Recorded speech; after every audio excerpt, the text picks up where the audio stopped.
Today, for the very first time, I get to listen to Blur's album, Parklife.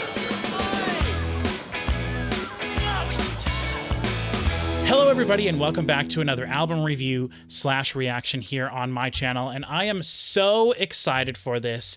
As you can see, I have with me here today, present Cody, as I'm going to call him. This is my cousin Cody Musilek as well. We both share the same last name, which is nice. Not Easy to remember matters for us. to anybody, but yeah, that's true. It is very easy for us to remember. Yeah. For people who have been around on my channel for a while, you'll know last time he came over and we recorded a bunch of videos. We listened to Temporary Secretary by Paul McCartney, and he also showed me my very first ever Talking Heads album. And so when we were doing that, one of the things that I kept mentioning was, this is reminding me so much of Blur. This is reminding me so much of Blur. And I'm like, that's weird. Yeah, Quit saying that. Yeah. And so I was like, well, I need to prove to him that I wasn't lying. Yeah. And so the more we talked about it, the more I thought about it, the more I was like, I am going to show him my absolute favorite Blur album, The Great Escape. And then I changed my mind, and we're not going to do that one. We're going to do Parklife. But that's what we're going to be doing today. Check out some of the other videos on my channel that he's in. If you're a new person here to my channel, first of all, welcome. Thank you very much for joining me. If you're someone who's here because you've been watching some of my Metallica videos on my channel, thank you for trying a different style of music with this album, with Blur. If you're here because you're a fan of the Gorillaz, if you like Damon Albarn, it's going to be a great video regardless.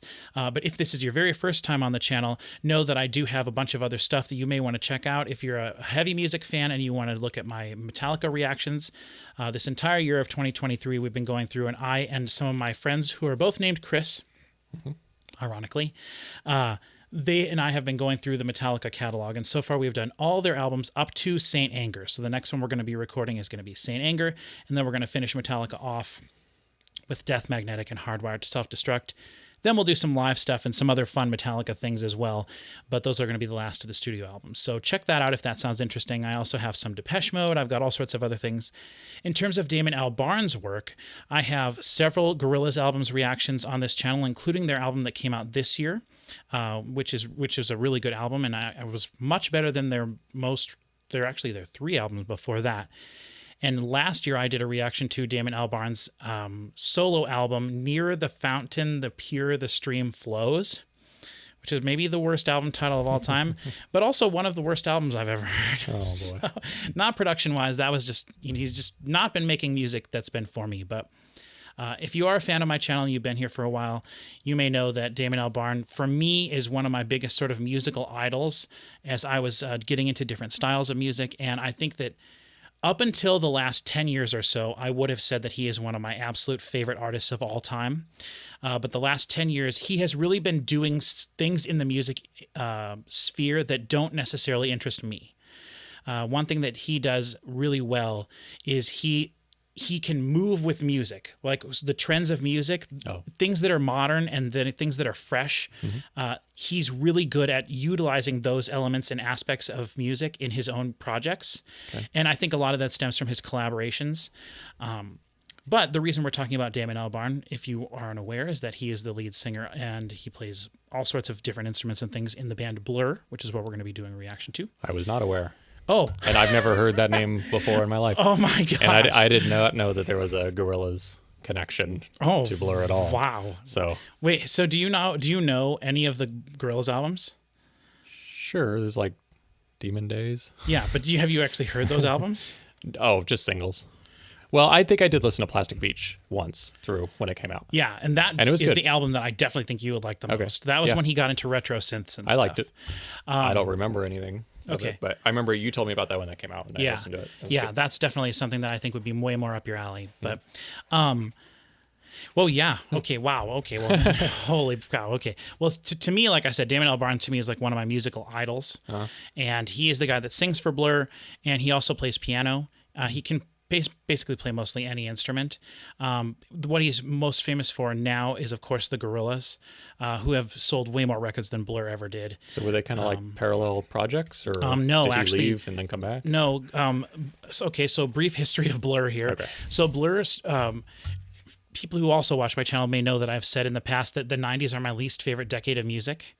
But also they're probably the least. It's really interesting because when I think of the second half of the 90s, that's when I started to get into all the heavy music that I like Rob Zombie and Power Man 5000 and, Stabbing Westward and all that stuff. Yeah. So I love all of that. But if you would have asked me about like pop music from the 90s, like I would think of like Sheryl Crow, maybe. Alanis Morissette. Oh, her. Oh, I hate I love Alanis Alanis, Morissette. but I know you hate her. I do. I hate the nasally way she sings sometimes. I absolutely cannot stand it. But hey, if we get 1,000 likes on this video, I'll listen to We'll do Jagged Little Pill. I'll react to Jagged Little Pill. I know it's a classic album. I've never heard it. I think I have it on CD. You own it. You just bought it. I did. Yeah. You're right. I did. I think I sent it to you in a picture. Yeah. It was in a, yes. Oh, it was in a CD binder. Yeah, absolutely. You're absolutely right. That's where I got Metallica Reload. I'm like, listen to Jagged Little Pill. And I'm like, no, thank you. I'm good. Hold on. My cable's, okay. So 90s music. 90s music. So when I got into Blur though, which is what I realized Damon Albarn's band was after the first Gorillaz album came out, because I had heard woohoo, like I'd heard that, but I didn't know who sang it or anything.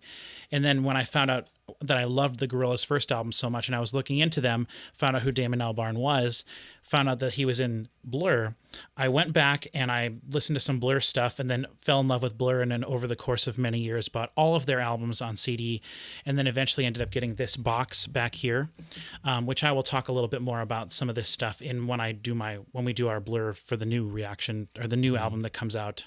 The Something of Darren, I think it's called. The new album is something of Darren. That's later in July of this year. I'll talk more about all my Blur stuff in that video. For this, since you're here, I want to just focus on this album, especially because it's a little bit of a longer album. But anyway, Blur's first album came out in 1991, and then they had an album come out in 91, and then 93, 94, 95, 96.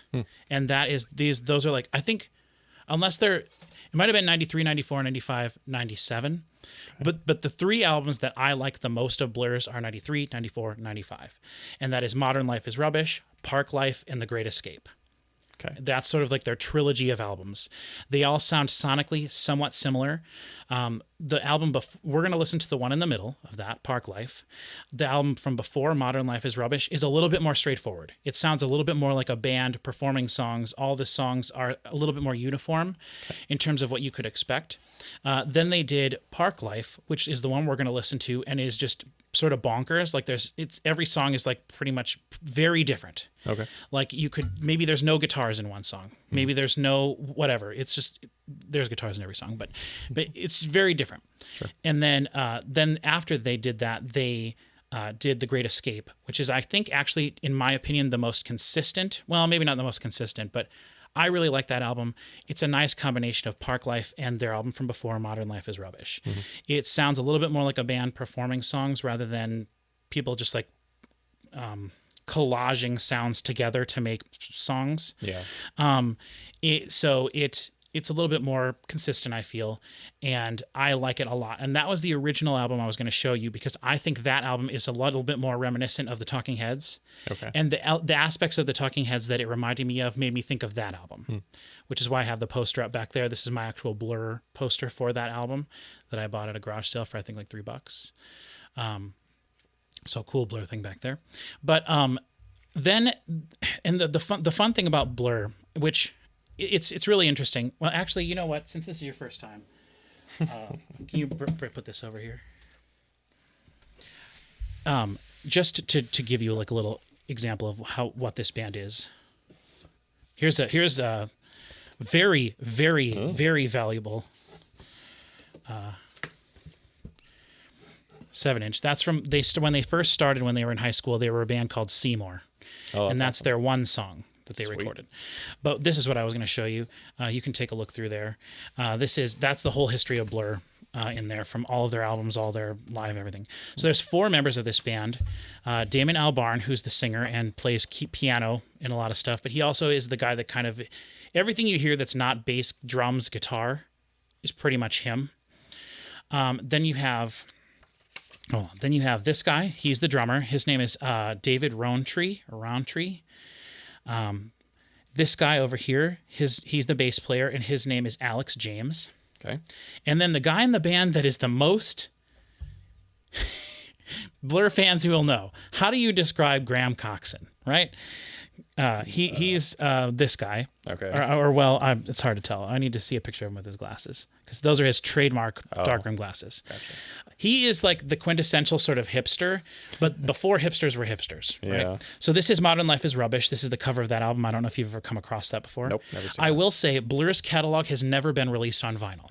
So Well, that makes sense. you would never have seen a vinyl of any of their work. No. I Except look for at this CDs year. though, This but- year they released their Japanese Bustin' and Dronin' for Record Store Day.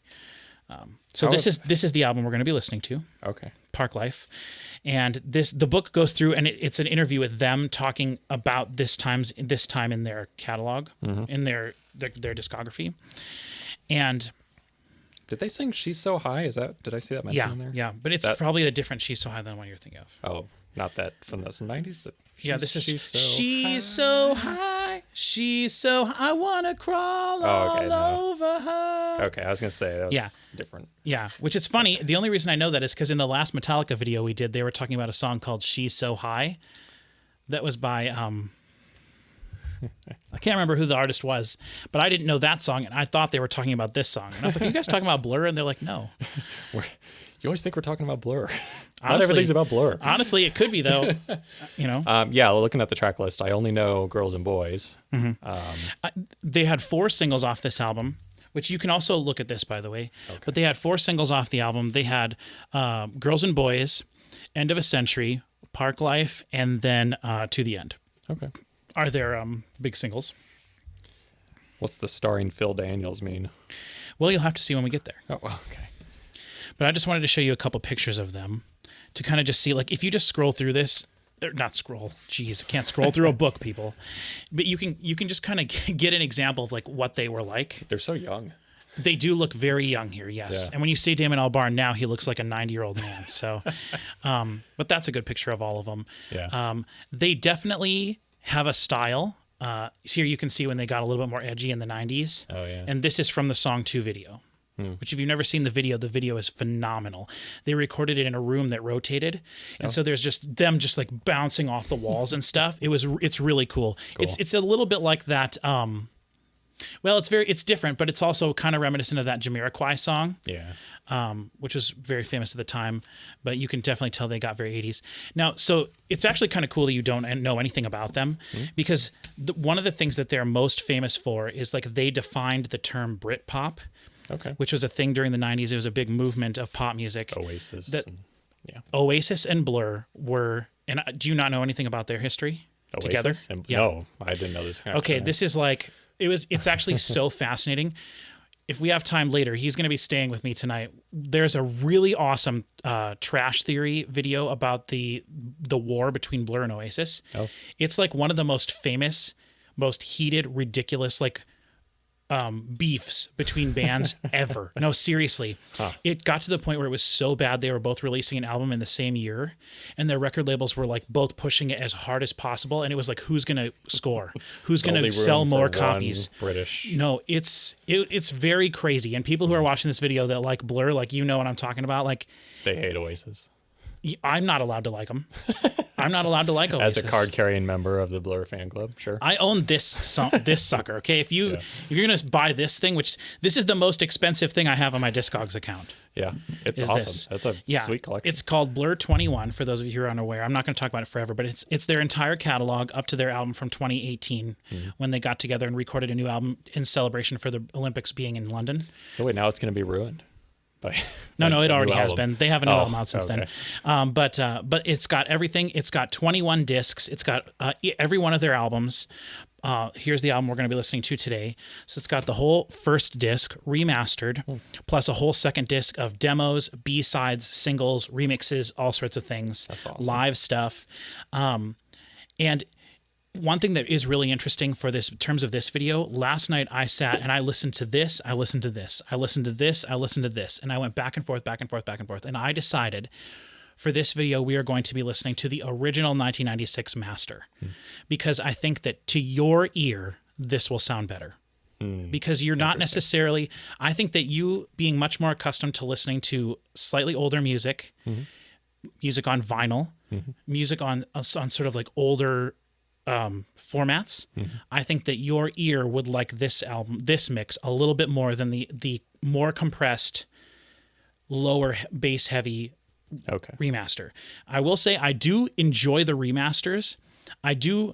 I would not listen to this if I did not think that the album was mixed and mastered phenomenally originally. Oh, okay. Because normally my rule is if something was made before like 1997, I would say just listen to the remaster. Yeah, usually just listen to the remaster. Right? Should always be better, right? And it absolutely should always be better.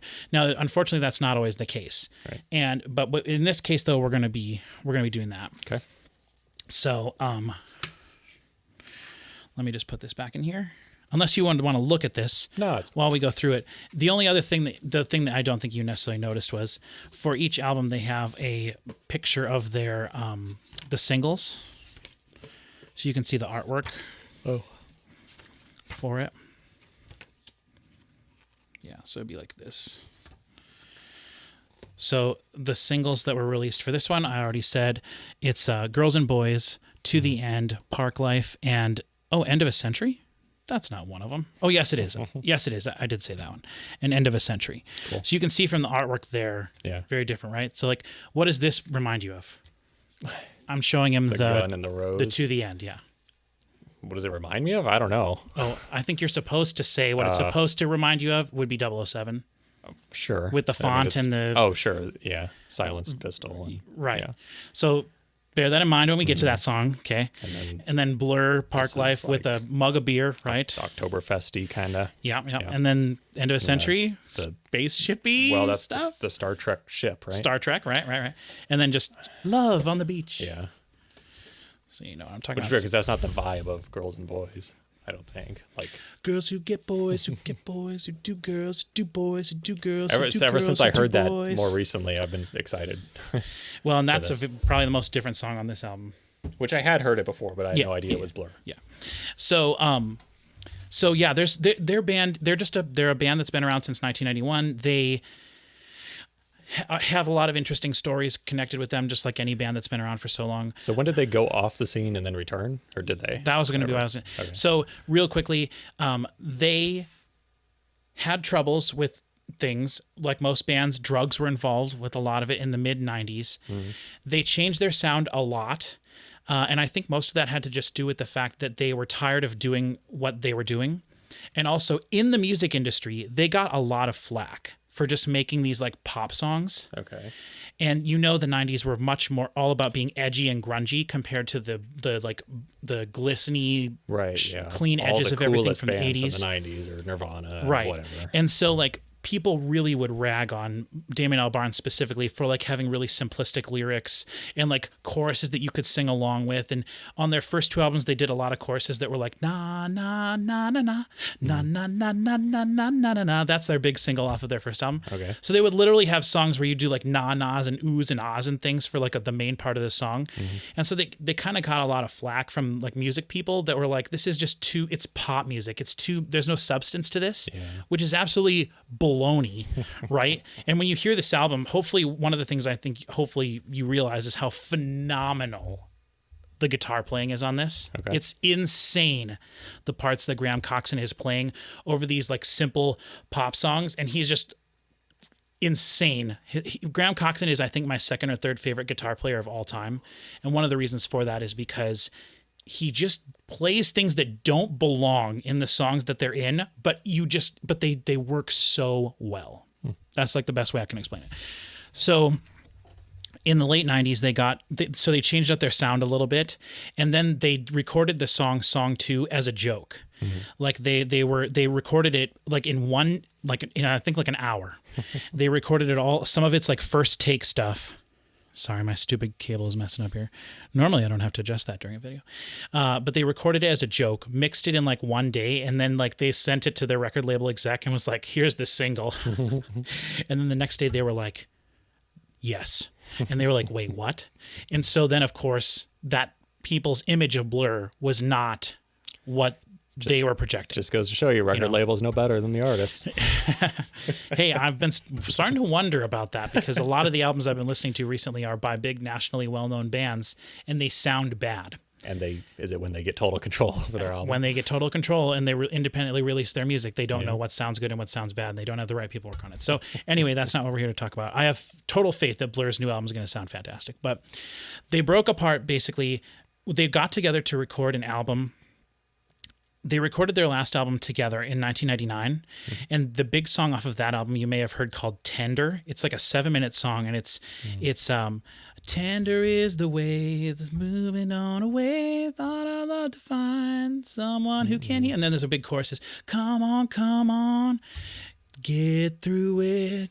Come on. Love's the greatest thing that we have." Nope. And then Graham Coxon sings, "Oh my baby, oh my baby, oh why, oh my," which is like one of my favorite parts in any song ever.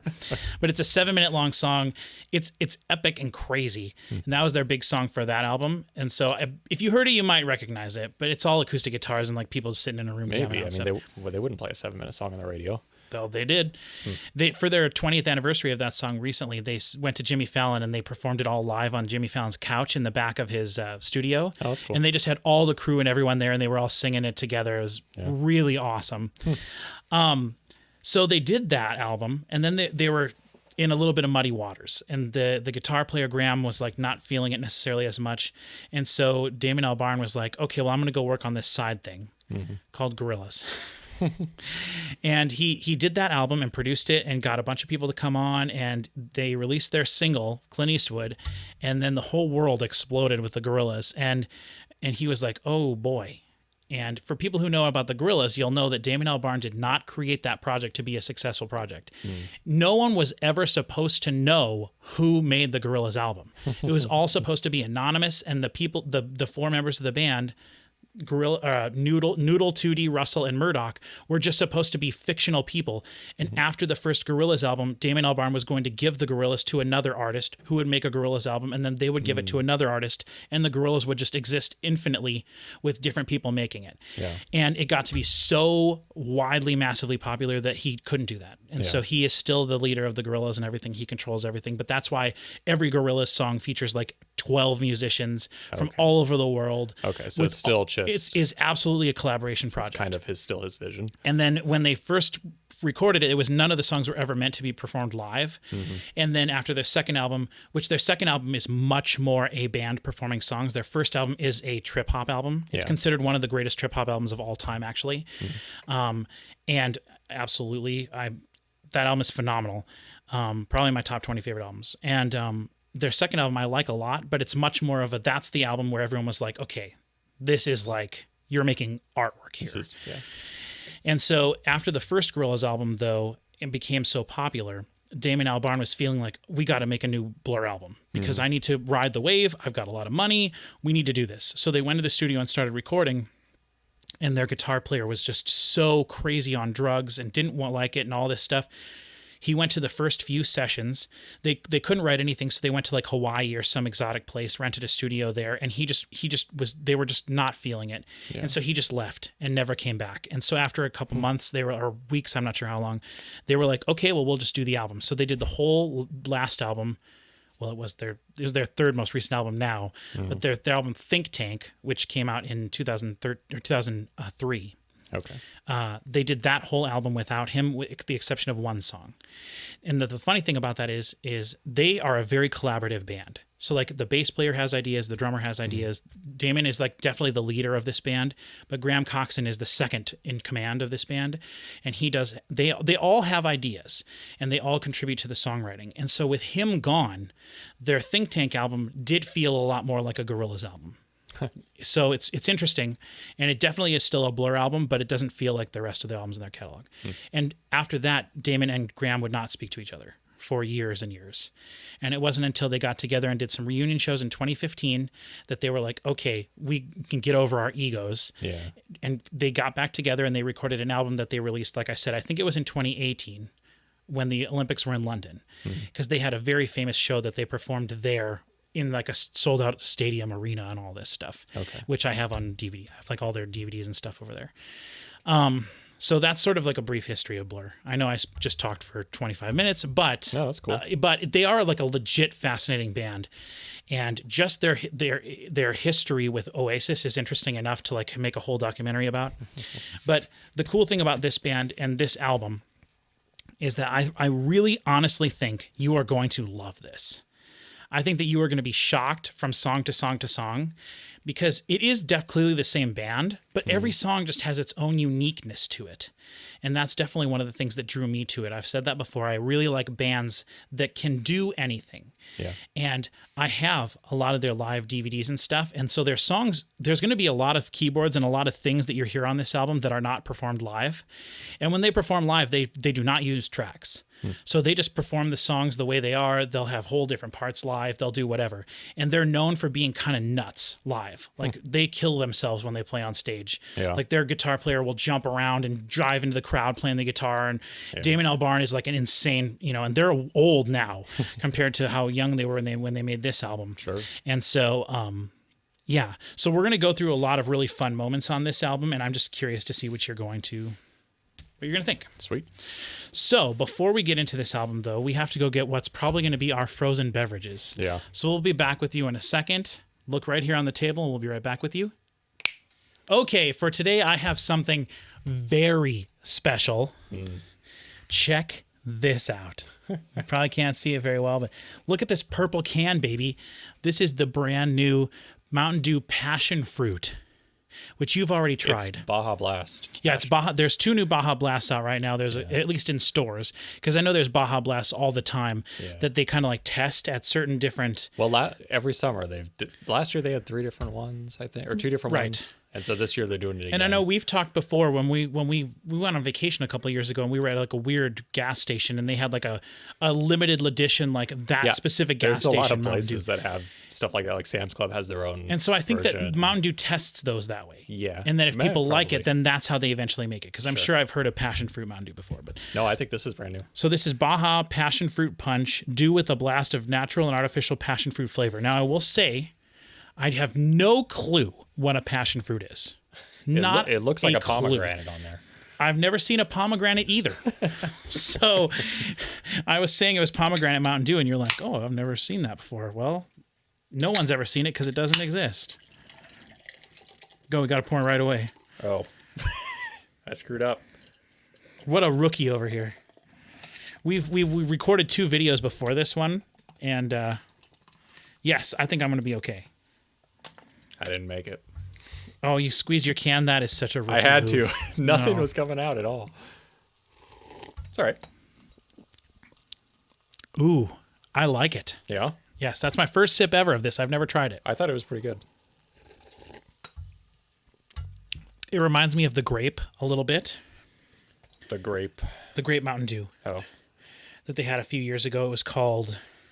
not It was in a black can, I think. the lightning, thunder, whatever. What? No. It was... Did you get all of it out? No. Oh, it'll come out. I mean, it'll melt. I got a little bit in mine too. So anyway, thank you for Easy for letting you to me indulge my Mountain Dew for this video here. Yeah. And we got another new one in the fridge, too. Yeah, I got another one to try for the next video we're going to be recording, which It's a big day. is going to be for the very first time I'm going to be listening to Led Zeppelin. Yep. Teaser. Yep. I have never, I swear to God, I have never heard the song Stairway to Heaven.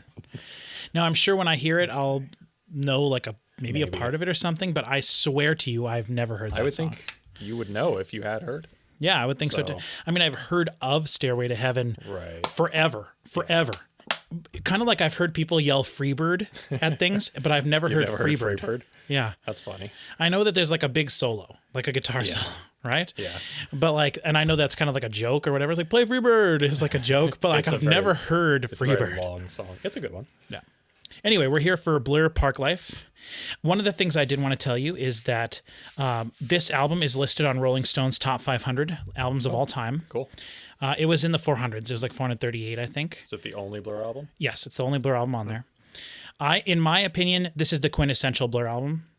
Like I said, there are other. I think I like this album maybe a little bit more.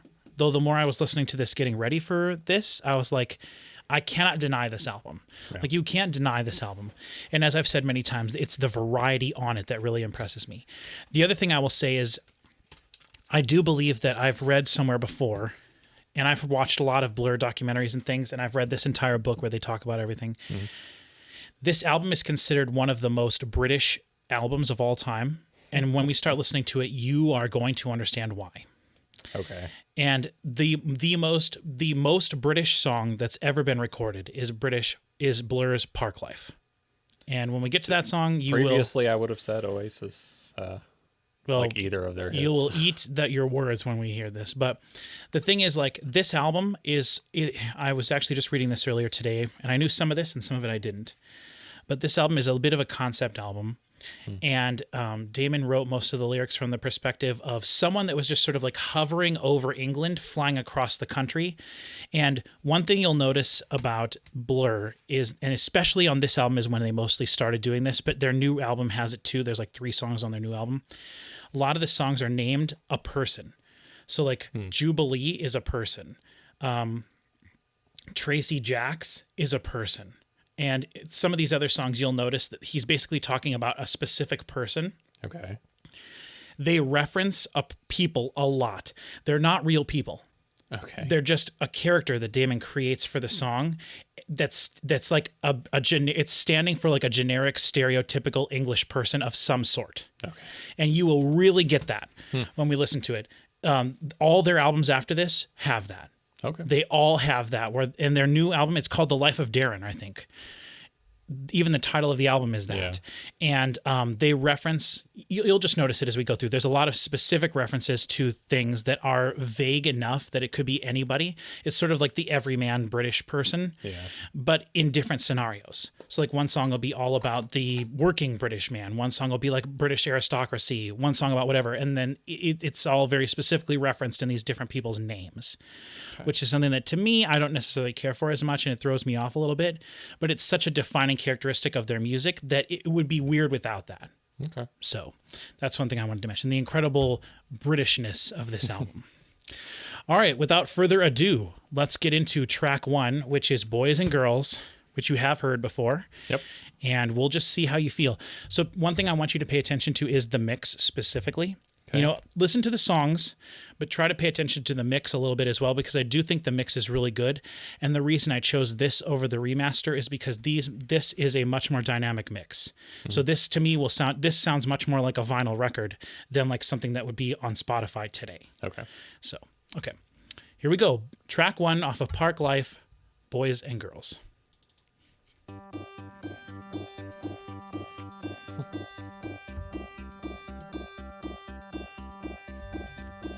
Real bass, and then everything else is like a synth thing. Yeah. Tambourine off to the side.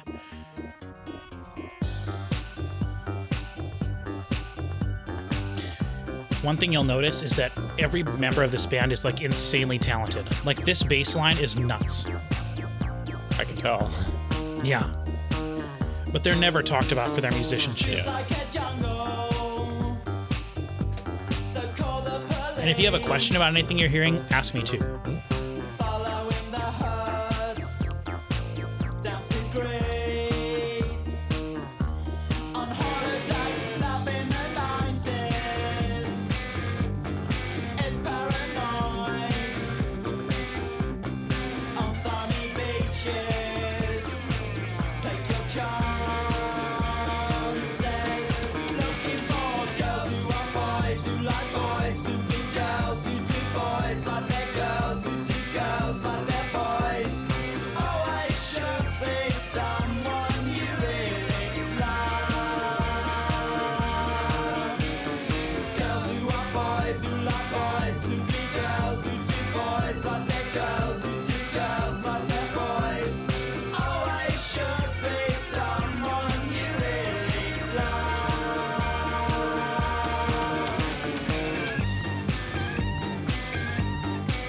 That's a guitar. Is it? Playing high notes. Okay. And that's the thing that they do. Like, Graham Coxon has like 6 or 7 guitar parts, all different, flying around the song at any given point.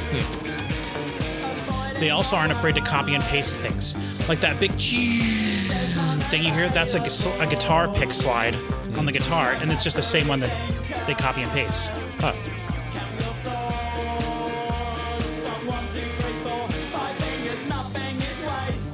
And you will note his very prominent British accent that never goes away his entire career.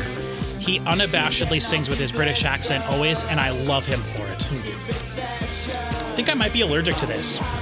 My lips are really feeling numb. You might have a severe passion fruit allergy. Yeah, this is the last video I'll ever have on my channel. If I die, make sure you stop this recording and upload it. So people know what happened to me.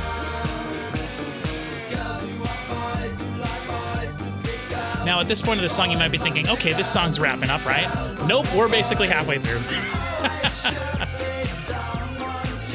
It's crazy to me that this is like the second longest song on the album, because it is by a large margin. Oh, yeah.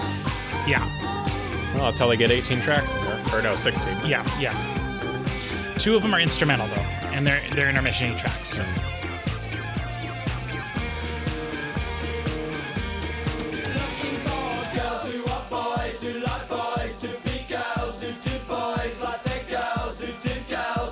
Everyone in the band does background vocals. But Graham Coxon, the guitar player, he does legit backing vocals. And you can hear him doing his own vocal parts throughout the album.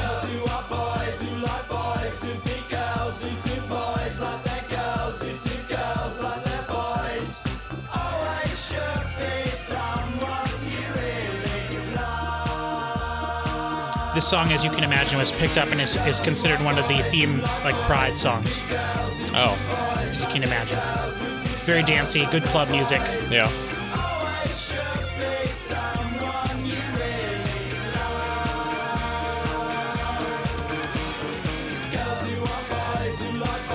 I really like that. Even though it might kill me.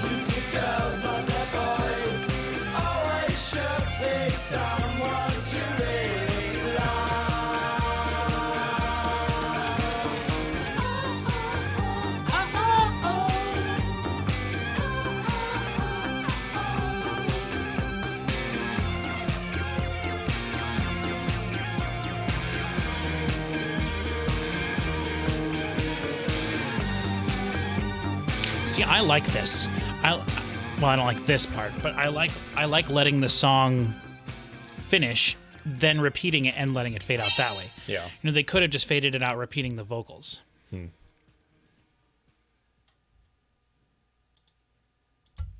If you're gonna fade one out, do it that way. You're saying? Yes. Yeah. That's not an egregious fade out. Yeah. You know, we might get an egregious fade out later on. So that's one. We'll keep track as we go through. So yeah, that was great. Extremely 80s feeling to me. Really? Like okay. like late new wave kind of stuff. Yes. Okay. And did it remind you of any band? I was trying to think. It's really hard because his vocals are so like definitively and distinctly them. But musically, yeah. I mean, his vocals remind me of Oasis, just simply because of how British it is. I can see. I mean, there's a reason that they were fighting each other. So I see. I think I would be on Team Blur. From what I've heard so far, I'm not a big Oasis fan. Yeah, I'm not either. The only song of theirs that I know is Wonderwall, and I don't like that song. Yeah. But anyway, we don't need to talk about Oasis. No, that's fine. but yeah. Yeah, and like I said, I told you the other day, I heard this on the XM station, the first wave, new wave station. And like they never play 90s stuff on there, or very rarely. Maybe 1990 is like their limit, pretty much.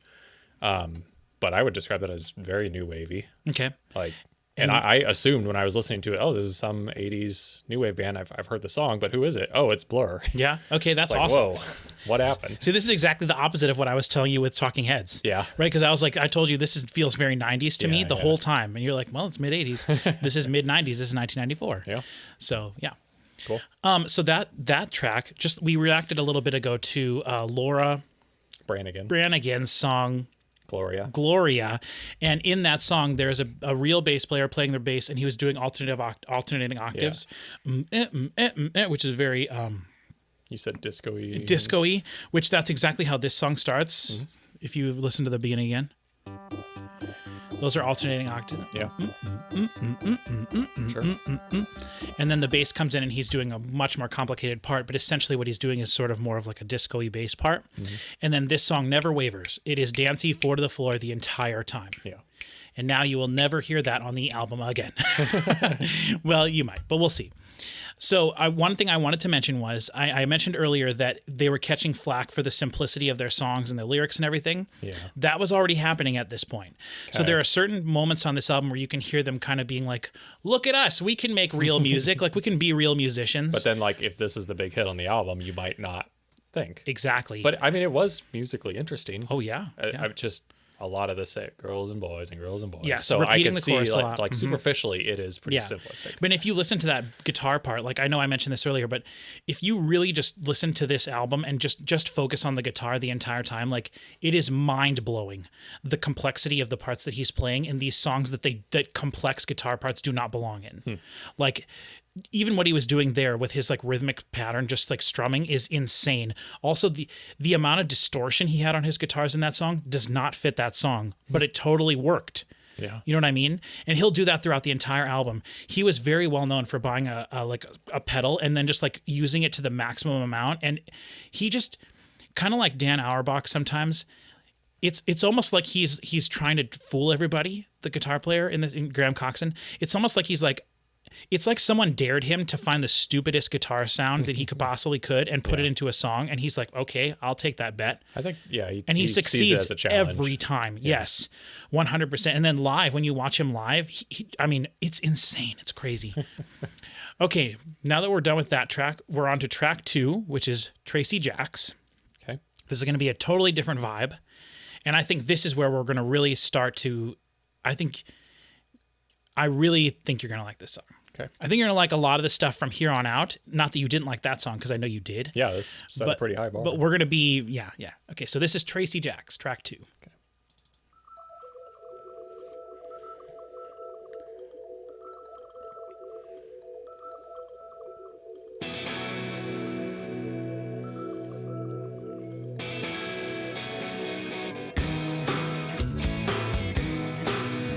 So let me know if you ever hear talking heads in this.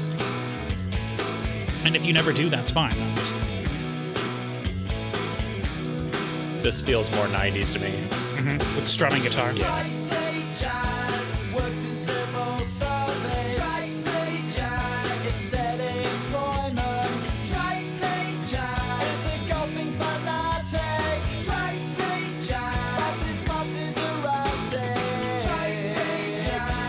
So that's the guitar player doing the Tracy Jack. That's Graham's voice.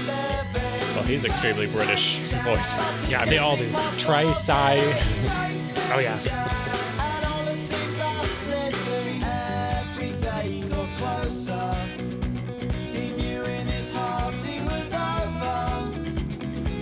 Stay here and be normal, but it's just so overrated.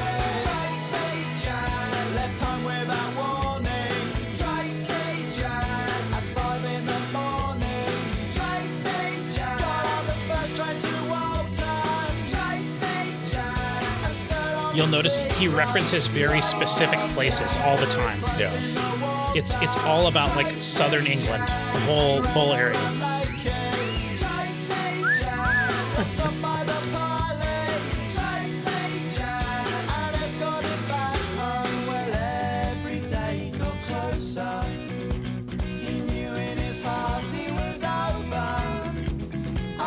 Stay here and be normal, but then it's just so overrated.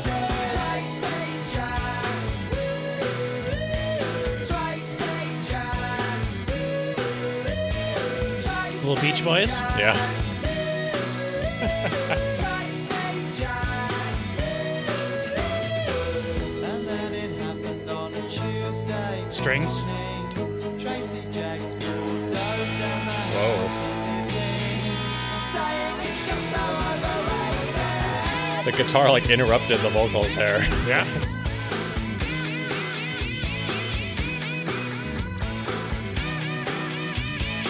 Guitar with the funky pedal. That sounds so cool. Ow,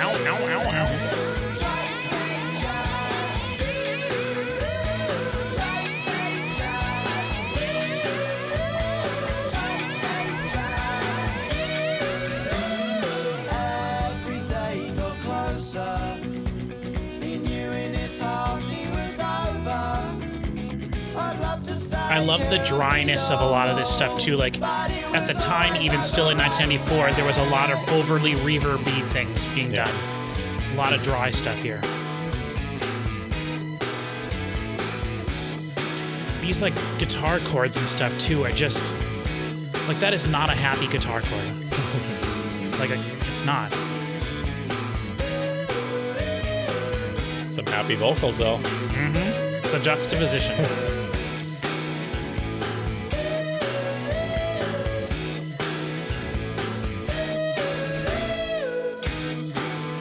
And the bass this entire song has been shredding. Yeah. Just doing way too complicated of a part.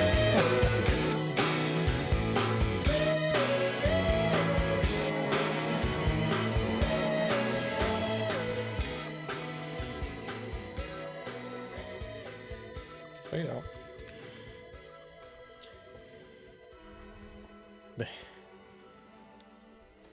Weird, those strings there. And a couple times in the song, I was getting like Beatles, Sgt. Pepper's vibes.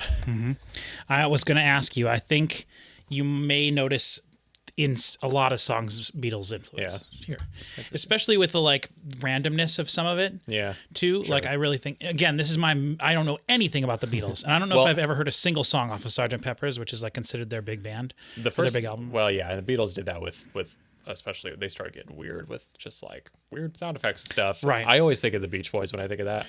Right. For sure, but just because I like Pet Sounds more than Sure. like Sgt. Pepper's, but yeah, I could see that for sure. So you right away you said it sounded more 90s to you. Yeah, just I guess the guitar at the beginning. Yeah, I would say so too. Yeah. And also it's a bit more of like a meandery song, which Yeah. they didn't, pop music was not like in the 80s. Pop music was definitely more in the 80s, but this is much more of a, Yeah. much more of a laid back type thing. Yeah, I mean, I guess if I just heard that randomly, I don't know if I'd be able to pinpoint it, but just the beginning struck me as more 90s for sure. It was very good. I'm super excited to hear the rest of the song. Yeah, I love both of those songs so far. That song, I'm going to be honest, it's not the one I thought it was. When I was like, you think you're going to like this a lot? I was thinking of one later on. Obviously, in my head, I was thinking Tracy Jacks, but I was thinking of a different one later on. But yeah, that song's great too. The first two songs did fade out though. Yeah. So that's a It big bummer. doesn't bother me. I know it doesn't bother you. Not one bit. Bring on all the fades. I don't even notice it. I hope every song fades out. I don't even register. How can you not notice it? The song just like I notice a good ending when I notice it, but I never notice a fade out. okay, yeah, So I guess every song should have a good ending. Yeah, because it's better. yeah, but yeah. Or any ending at all, sure. because a fade out's not an ending. Okay, are we ready for track 3? I am. Okay, this is End of a Century. This is their. I'm pretty sure this is their second biggest song. Okay. After Boys and Girls. So we'll see if Maybe there's I'll any know it. differences. Maybe you will. I gotta turn this one up because it's literally quieter. See that on the left is Beatlesy. I can't think of the song, but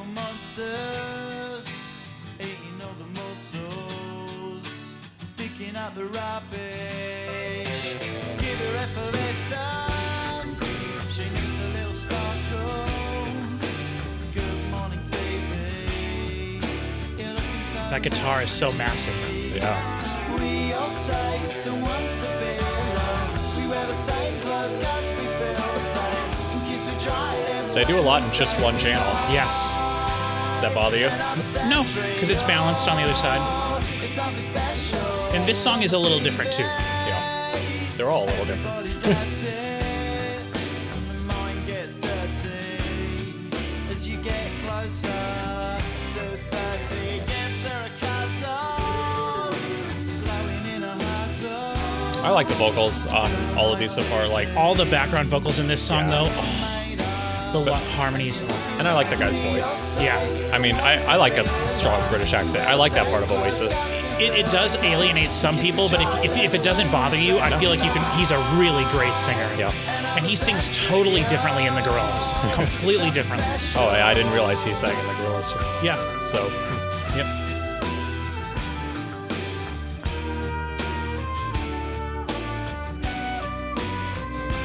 I would not have even called Gorillaz a British band. Oh, yeah. I know they're not really a band, Yeah, but like, yeah. And they're from all over. yeah.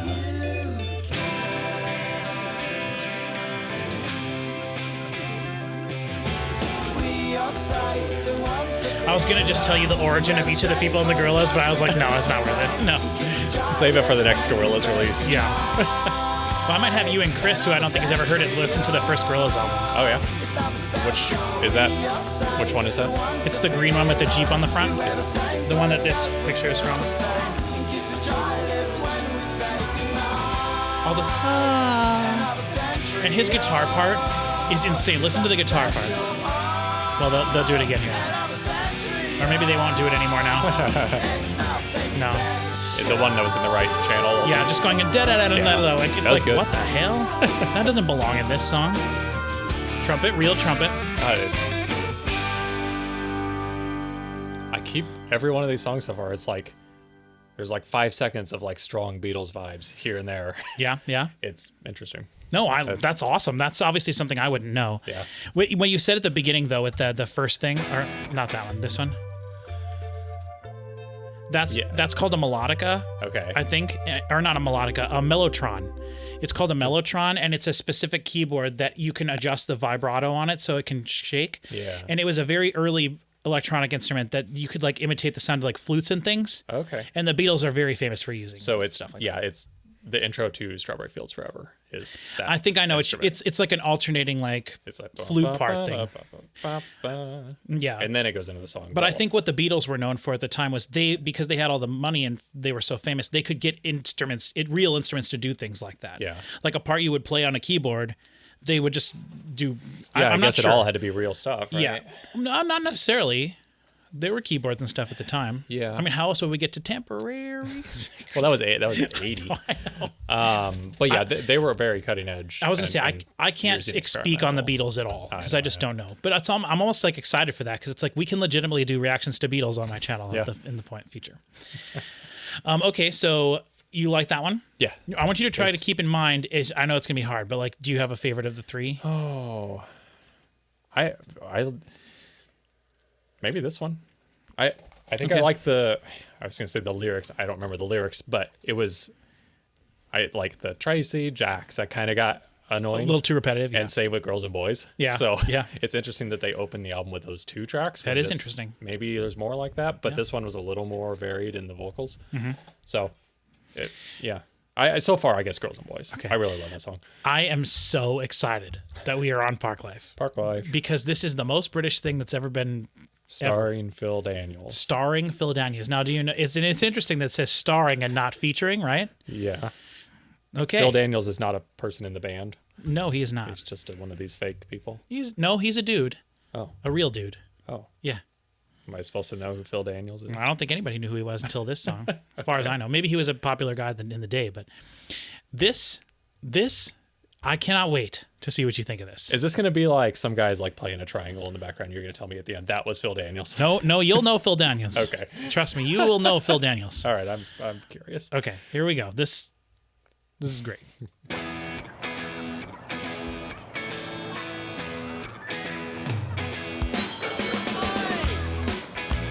You may recognize some of this.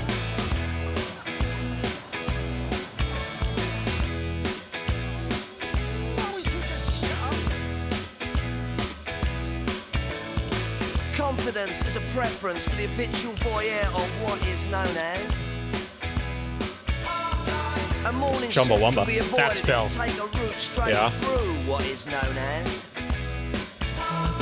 It sounds familiar, like Okay. that Parklife thing. You may have heard it. This is a big song. They love a bit of it. Who's that gut lord marching? You should cut down on your pork life, mate. Get some exercise. All the people, so many people, make all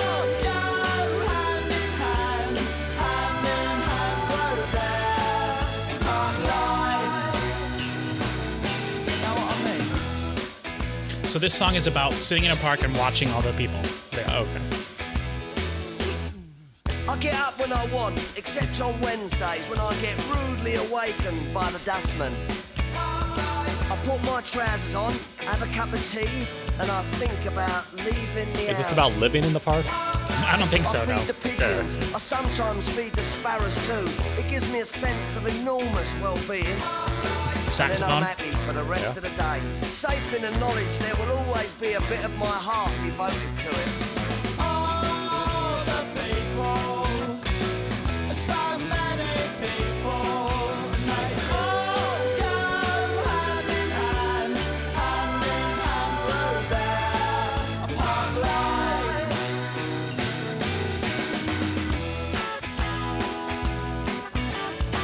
Park life.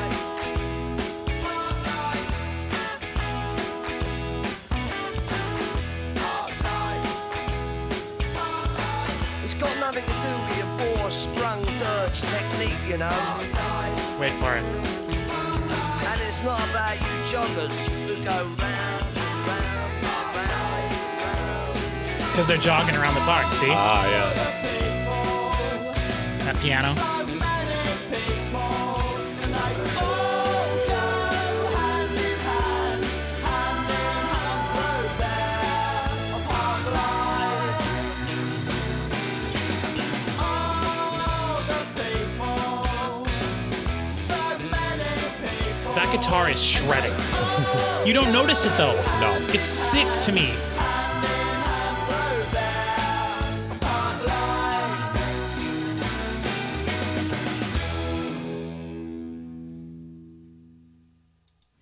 I love that. That's probably my favorite so far. So could you tell what country that was from? Oh, you mean when the dust man came and woke me up? Except when I get rudely awakened by the dustman. I get up, I put my trousers on, and I have a bit of tea, and I think about leaving the house. It's not about you gut lord marchers, you gut lord marching. It's not about you joggers who go round and round and round. Am I crazy that was a little Chumbawamba? Chumbawamba. I guess. Maybe just the talking parts. The guy in Chumbawamba does talk a lot. Yeah. So the thing is, I hate talking in songs. Yeah. I forgive him for this. I mean, this is the whole freaking song. It's the whole point of the song. And the cool thing about this is every album that Damon Albarn has made since this has at least one song that is just talking. Oh, cool. Yeah, I they like do talking it. in They songs. do the way he does it on some of his albums is so clever. Sometimes it's a cool poem. Sometimes it's a story that's just being told with sung verses. Oh, he does such cool stuff. And maybe it's not on like every single one. Like I don't think the new Blur album has, or the new Gorillaz album had one like that. But a lot of he does. This is like a calling card of Damon Albarn to have a song with like a lot of spoken part, or like a majority of the vocals are spoken, and then like a sung hook. But yeah, that Park Life is such a famous thing. And Yeah, I've heard that. I've definitely not heard the song. okay, So 'cause I don't know why I know that Park Life. I think I'm pretty sure I remember that they played that song a lot during the opening ceremonies when the Olympics were in London. So maybe I've just heard it in the background of things. And yeah. So, and that Park Life thing is such an iconic thing. Like I wish some British pop star would like do a sample of that in a song nowadays and have like a funky beat in the background, like Park Life with some stupid, it'd be awesome. So again, but so far I'm sure you've noticed like the drums, the bass, the guitar, every song you can tell that they're real instruments they're playing, and they are just playing to the height of their ability. Like the drums are very simple always, but he does such cool things. And I will say that this is the drummer here, David, or Dave, as he was known at this point, Dave Rowntree. It's really weird, but he has like a production company, and he has worked on some things that you would be really surprised. Like I can't think of what it is, but like I have some albums where I've looked in the liner notes and it says like he has like some kind of a company that like I don't know if it's just manufacturing or distribution or what it is, but he has something that like Is that what he did when Blur broke up, essentially? yeah, basically, yeah. And it's funny, they made enough money that the bass player, I don't know if he's ever done anything. Like he just is so rich that he just is like, I don't know, but he's when you see him play bass live, he just stands still the whole time because he's just like doing this the entire time. It's sick.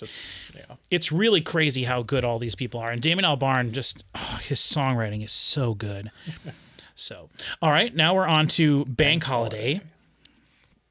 What do you think that song's going to sound like?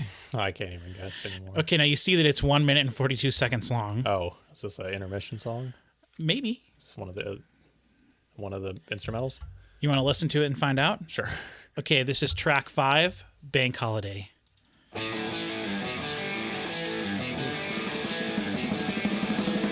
Grandma needs new dentures to eat the crust on pizza. Taken out by her daughter because she got you on top. Yeah. To eat Snickers because they're so delicious. Then the sticky fingers. The grandma loses her knickers! 6 times a year. They love a Jordan to each everyone cheers. Bank holiday comes a 6-pack of beer and then it's back to work. A-G-A-A-N. Those guitar things are so crazy. Cooking, sausages and chicken. Auntie loves buzzing, and neighbours they are looking. Johnny's down at Fun Park, drinking lots of lager. Girls and boys are on the game. All the heights look the same. Bank holiday comes 6 times a year. That bass is crazy. Yes. Oh my God, yes. Bank holiday comes a 6-pack of beer, then it's back to work. A-G-A-A-N.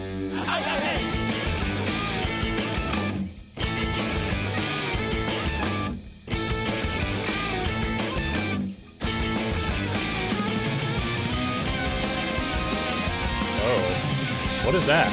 Guitar. It's like a mosquito. Yeah, it is. A-G-A-A-N.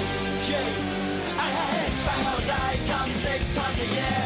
Days on enjoyment to which everyone cheers. Bank holiday comes a 6-pack of beer, then it's back to work. A-G-A-A-N.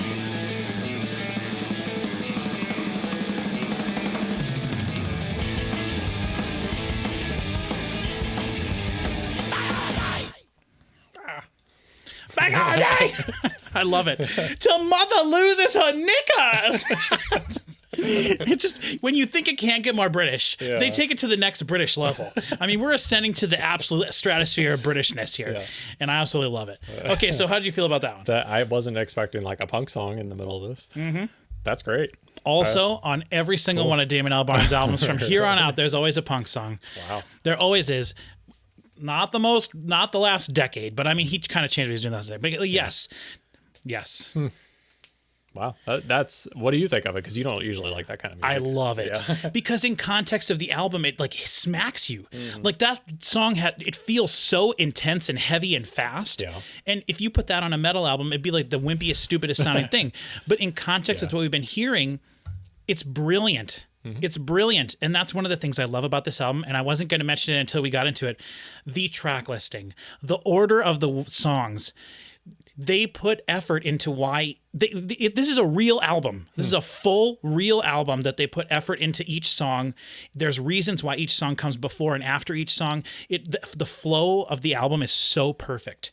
Because if we were listening to this all the way through without stopping, you get to feel the songs a little bit more in the way they flow from one song to the next. Sure. It's brilliant.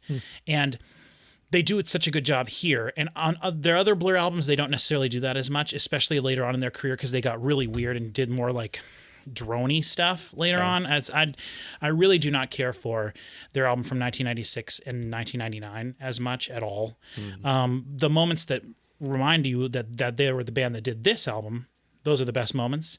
But a lot of their stuff is like weird, drony, long songs. And so I think that's great. Yeah. I think that, like you point out, the bass shredding that entire song. I could just see like beads of sweat flying off of his. Absolutely. And you know that they have so much fun when they play that stuff live. Oh, so much fun. And Damon Albarn loves that kind of stuff too, just like screaming, freaking out. When they do this song live, they probably make it longer, and he's like rolling around on the floor, like, you know, running in a circle, holding the microphone. Like he always makes a point to have a microphone with the cable, always. So he flings the cable around. He's got it wrapped around his neck like a noose half the show, like dancing around like a crazy person. It's part of him is the microphone with the cable, and so it's a thing to behold. Okay, so now we're on to track 6, which is Badhead. So, all right. Badhead, in this case, referring to a headache, I believe, which is something everybody can relate to. That's right. This is actually the song I was thinking of when we were on Tracy Jacks. Oh, okay. So I think you'll enjoy this one. Okay.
And I might as well just grin and bear it, 'cause it's not worth the trouble of an argument.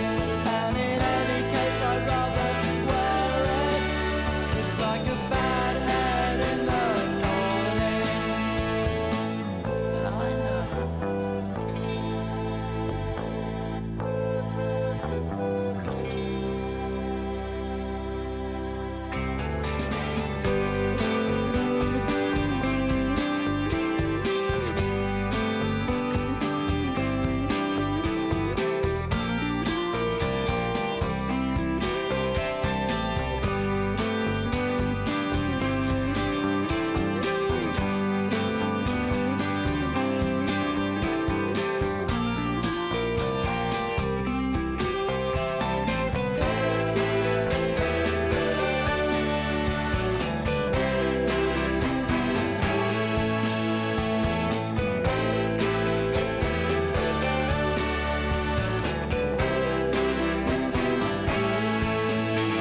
And I might as well just grin and bear it, 'cause it's no worth the trouble of an argument.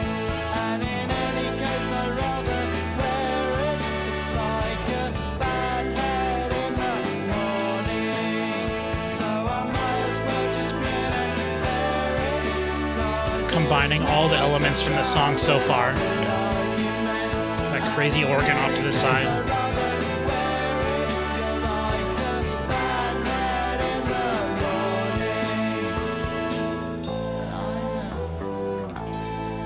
I love that guitar note.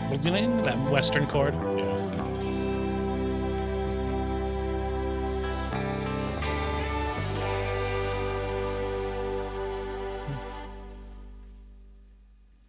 Cool.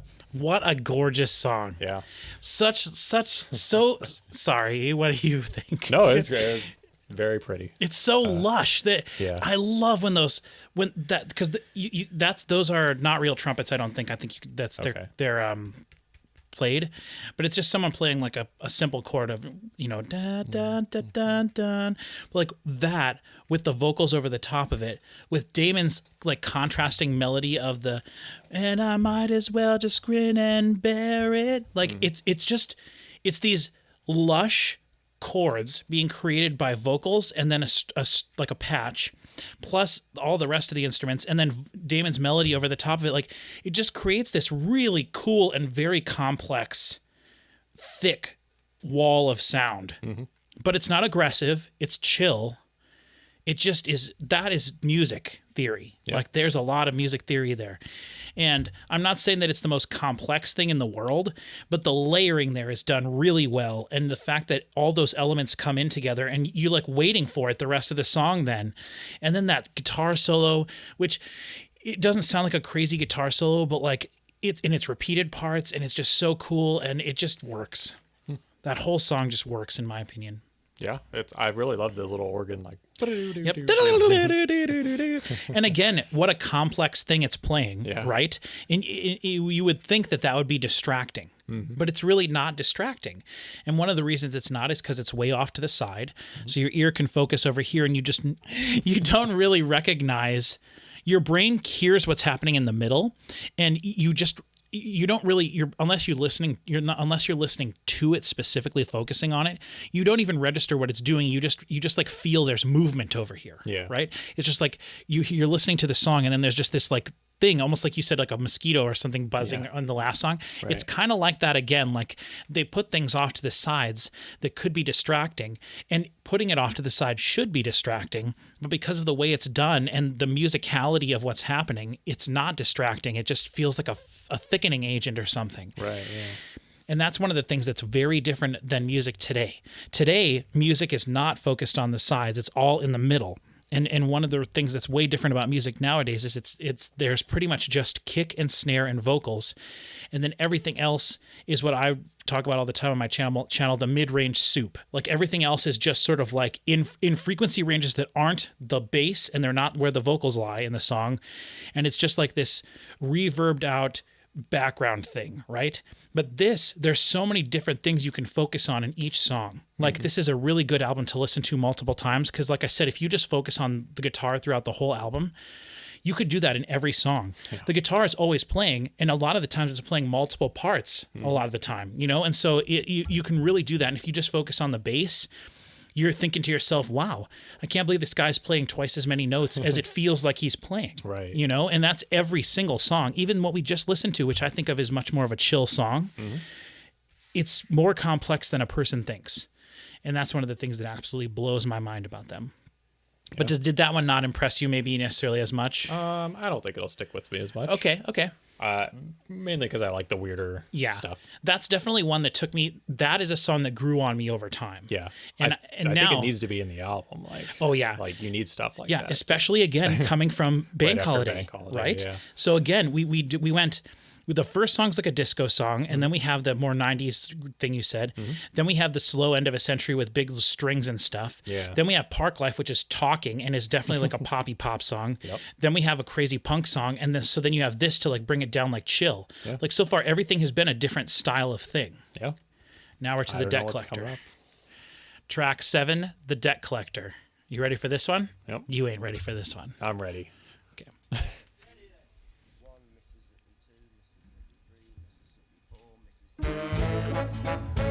Oh, circus music.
You can hear someone going, Oh, why did they fade that one out? You know, that's a good question. That anger you feel right now, that's how I feel every time there's a song that fades out. I feel like that had a perfect ending. You could have just... Yep. Oh, spoilers. I don't have a lot to say. We could have just went right into it, but yeah, like a polka-y thing. That's like, cool. Yeah, it's awesome. Now, I will say, Blur were known at this point for doing crazy intermission stuff like that on their albums. Okay. They had a really amazing one on the album before this. That's this really cool piano melody. And they play it through, and then the whole band comes in, and it finishes their Modern Life is Rubbish album off. And they go through and they play this whole part, and then they speed it up and they do the whole thing again, and they do it until they literally can't play it any faster, and it's just noise. Yeah. And they do it. It's awesome. It's a really cool intermission track. So that was one of the 2 intermission tracks. Cool. And now we're gonna listen to Far Out. Was this one of their singles? No. Oh, what was the one with the spaceship? That was I think either To the End or that was End of a Century. Oh, okay. All right. I think it was. That was on the other. I know. I think it's To the End. Okay. Is that one? All right. So Far Out. Yeah. Another so far one. Yep. This song, lead vocals by the bass player, I believe. Oh. Oh. Cool. I knew you would love this.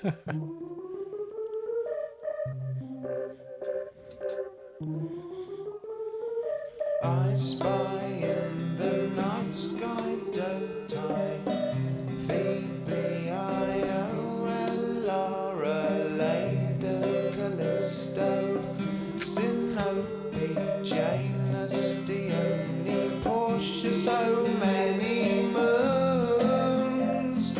Quiet in the sky at night, hot in the Milky Way. Outside in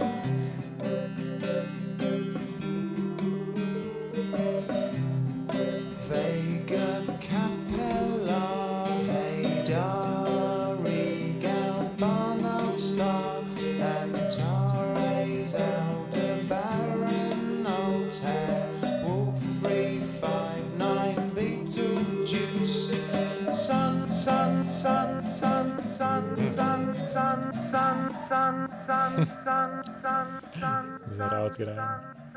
That's cool.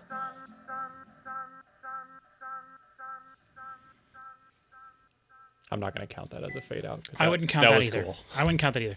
So how did you feel about that song? It's not really what I expected. That's kind of weird to put that after that last song. It is, but remember, now we've reached the midpoint of the album. Okay. So this is the first half. That ends the first half. Sure. Now we got the second half. Yeah. So They've kind of separated them out like that on the track list too, with the colors. Yep. And they're doing it like this is supposed to be representative of like the betting sheet when you go to the, because it's all about the dog. They have like a famous dog greyhound racing stadium in London. Yeah. And all the pictures in here were taken from that, and that's what the artwork of this is all supposed to be. They had a guy that was managing them at the time, and he told them that this album had to be called London, and they took him and they took a bunch of pictures of them like with all this stuff in London, and they were like, no, we don't like this, you're fired. And they left, and then they sold the record label to EMI. It used to be a record label called like some weird, and they sold it to, and it became EMI or something. And it was like one of the biggest mistakes ever, because this album went on to then sell, it's 4 times platinum in England just itself, of like 1.6 million copies just in England. It sold over like 5 million copies, I think, worldwide. So yeah. Okay, so are you ready to start the second half of the album? I am. We have To the End. Yep, To the End, one of the other singles. And I gotta be honest, one of my all-time favorite Blur songs. Oh, okay. Here we go. Cool.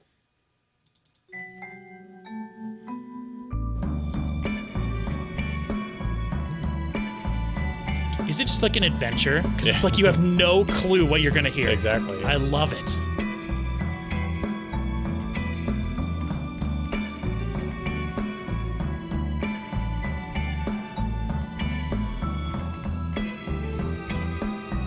And people gave them crap for being too... This was their song that was in response to that. Okay. This song in particular. The music video is totally making fun of that. It's all futuristic. They have like, that's what the spaceship was before. Drinking far too much. And neither of us mean what we say. Well, you and I collapsed in love, and it looks like we might have made it. Yes, it looks like we've made it to the end. I love that chorus. The emotion in his voice. Oh, It's fantastic. Little harpsichord in the background there. And the strings are beautiful. Oh, this was the James Bond picture. The gun and the rose. Was it? Okay. Yeah. Only with ourselves, and neither of us can think. It's really hard for me to not sing every song. I've been holding back. Yeah. Well, you and I collapsed in love, and it looks like we might have made it. Yes, it looks like we made it to the end. When you and I collapsed in love,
Oh, Blur, you're killing me here. Yeah, that was cool. I like that better than the other slow song. What was that? End of a Century. End of a Century. Yeah. Or Badhead.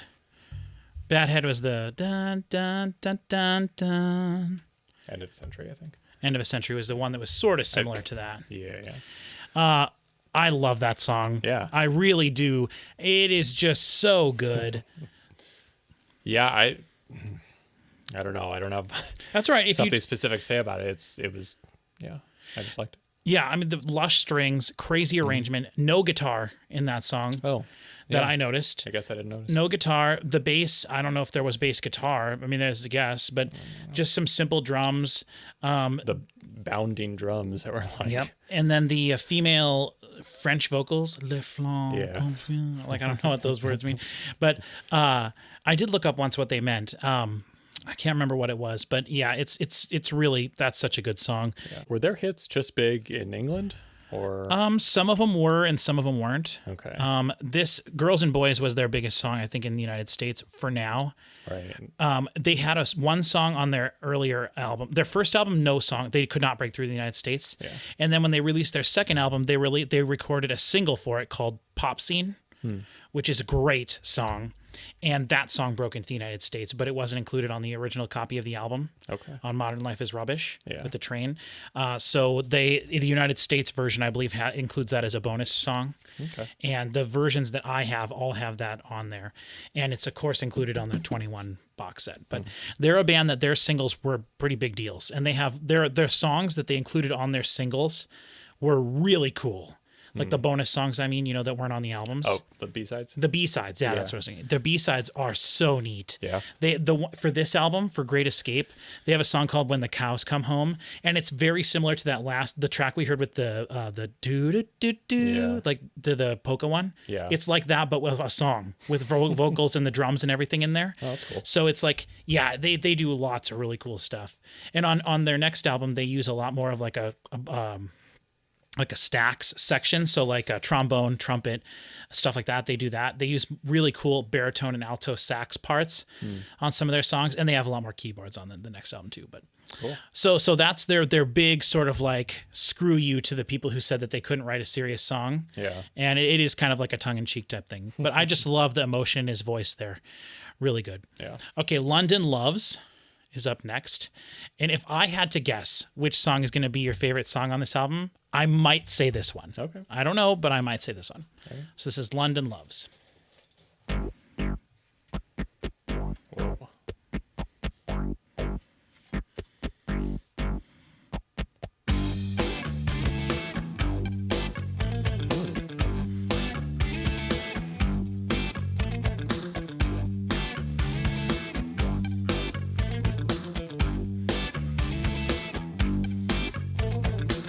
A melody has taken him over. Coughing tall in his Japanese motor. The lights are magic, and he feels lucky. And he's got money. She's like another. This is, you talk about Talking Heads. I'd Yeah. say this one is. Okay. Maybe not this part, but that whole intro. Yeah. I'm hearing it. Misery of a speeding heart.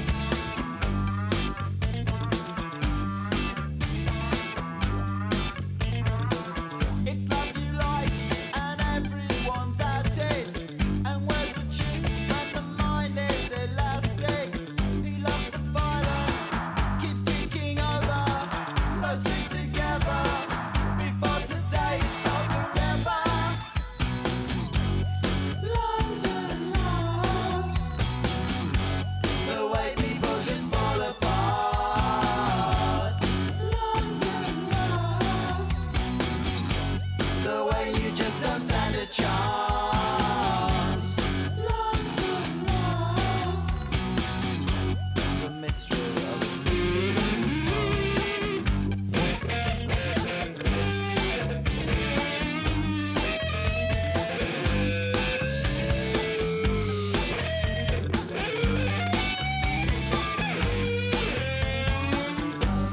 Eat your heart out, Kirk Hammett, Jimmy Page. That's You right. could never.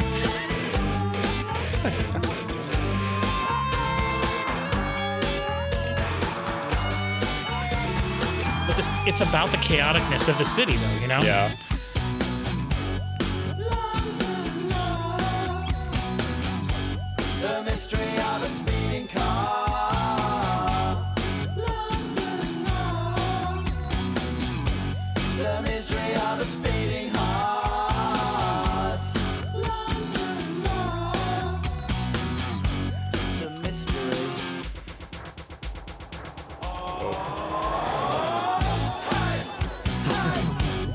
London loves the way people just fall apart. London loves the way we just don't stand a chance. London loves speeding fast.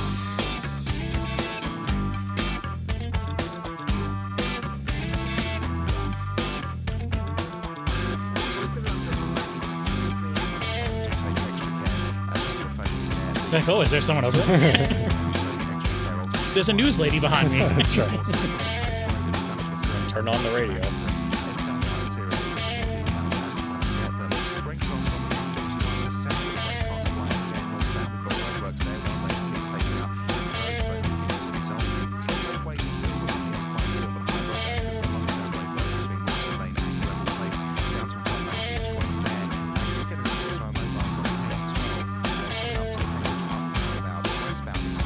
It does drag, I guess, a little bit. I got to get that news broadcast in.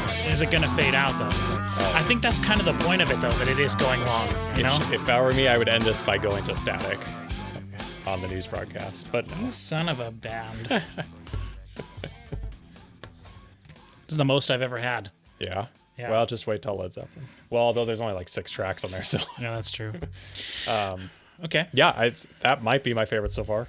Really? Yeah. The chorus, it's really interesting because I feel like it's really I like the verse more than the chorus in this one. Okay. I like the dump, dump, Yeah. dump, dump, digga, digga, digga, digga. Like, I love that. It's really neurotic. Yes. But then the chorus is really straightforward. It's just dun, dun, da, da, da, dun, dun, Right, yeah. da, da, da, da. Like, but I think it's like intentional.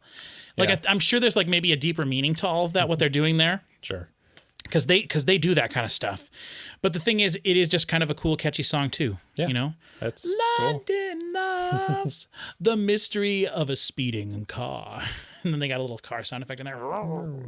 Love it. Okay, everybody, we're back. We just took a little bit of a break, which is awesome. Sometimes we need to do that.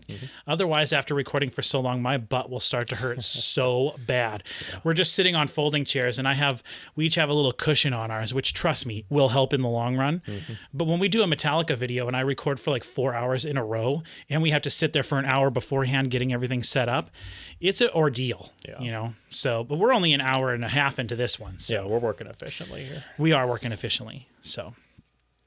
Now, I do kind of wish we wouldn't have necessarily taken a break between London Loves and through the Trouble in the Message Center. Well, don't worry, because it's still stuck in my head. Yeah, So just remember that synth bass. Okay. All right. Trouble in the Message Center.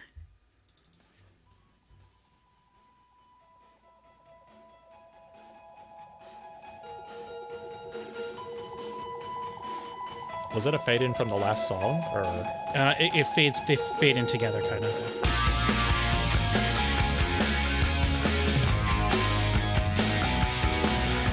this feels very modern? Does it? I think so. Yeah, that's awesome.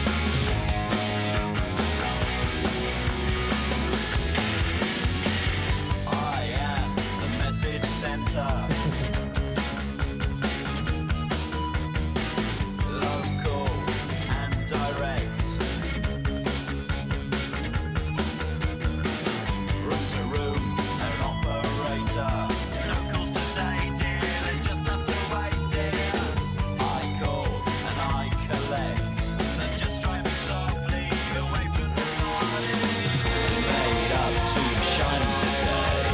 So much trouble. Want to just listen. In so much trouble. So much trouble. I am a manager. I am in control.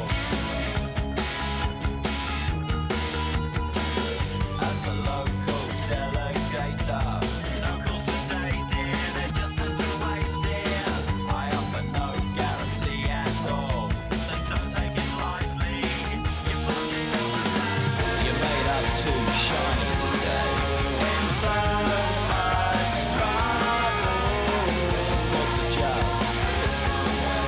In so much trouble, a new type has Those- In so much trouble, can't remember 10 minutes ago.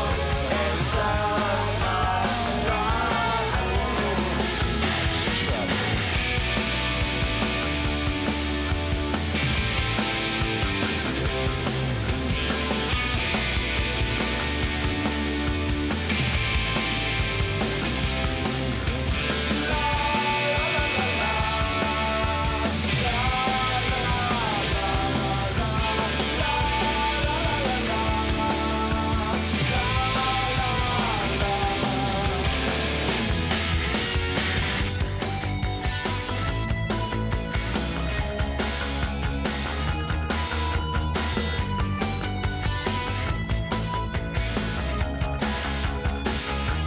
You're made up too shiny today, and so much trouble.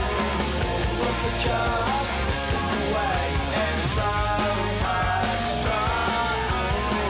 A new typeface and a new day, and so much trouble. You can't remember 10 minutes ago, and so much trouble. Just too much trouble.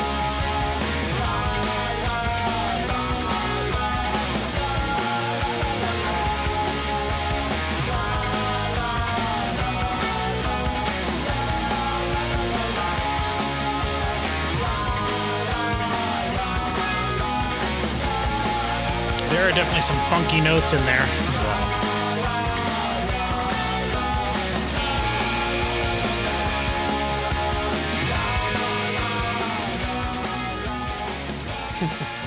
We're gonna run out of chalk.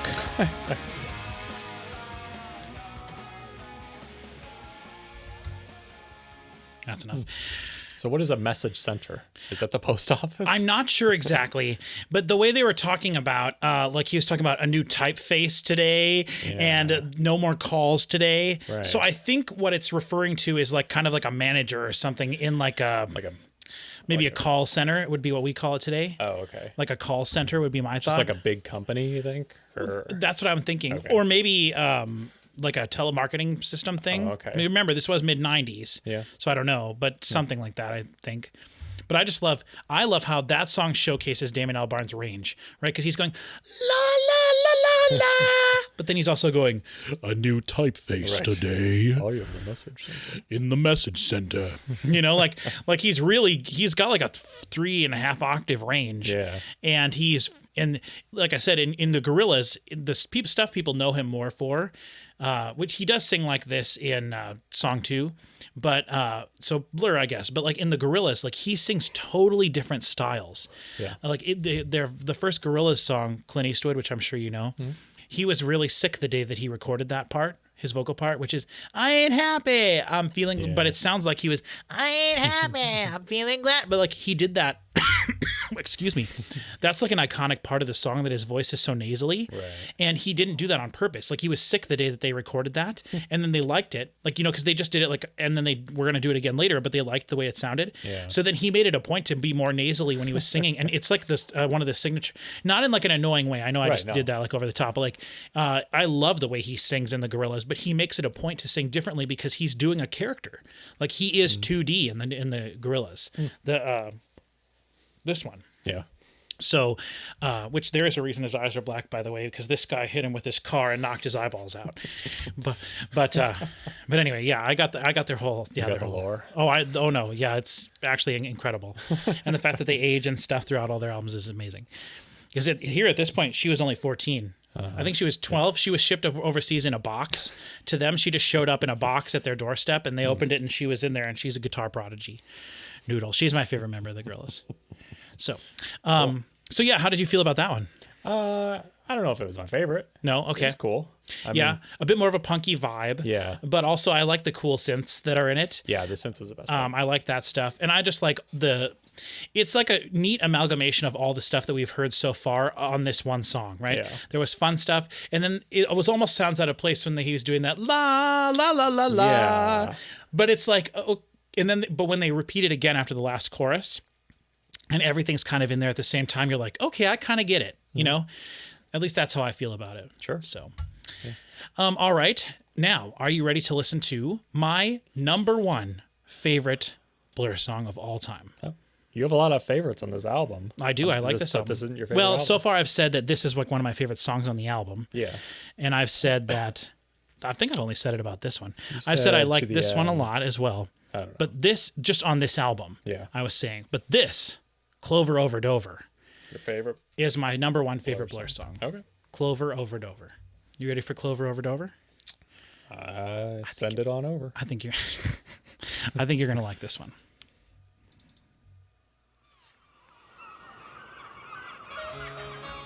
Oh.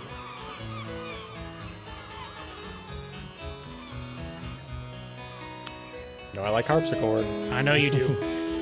And you can tell it's a real harpsichord because you can hear the bass and the keys. Oh.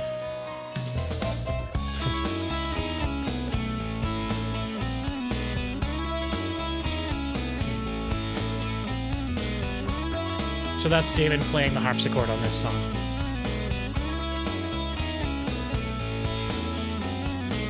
I'm on the white cliffs of Dover, thinking it's over and over. Well, if I jump, it's all over. Drums on the right side or on the false floor side, right? Yeah.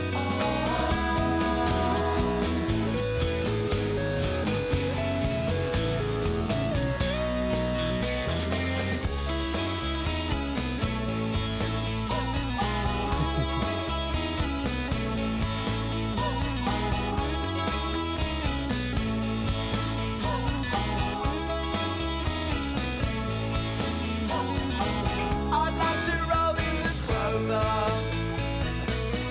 with you over and over,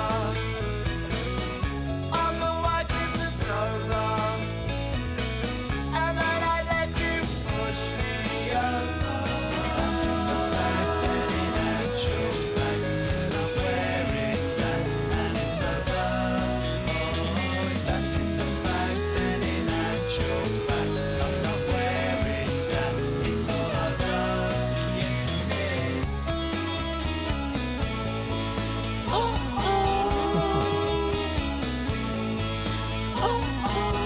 That is the most Gorillaz thing on any Blur thing. Yeah. And now the bluebirds are over, Polyrhythms.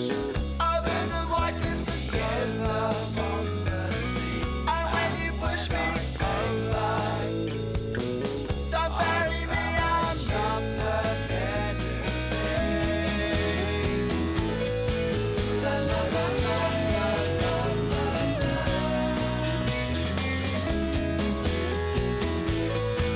La la la la la la la la. If that is the fact, then in actual fact, it's not where it's at and it's over. Oh, if that is the fact, then in actual fact, I'm not where it's at, it's all over. Is that a guitar? It sounded like telephone tones or something. I wasn't paying attention to that part exactly. Everything you're hearing in this song is phenomenal, though. Yeah. Like stupidly complex. That is right.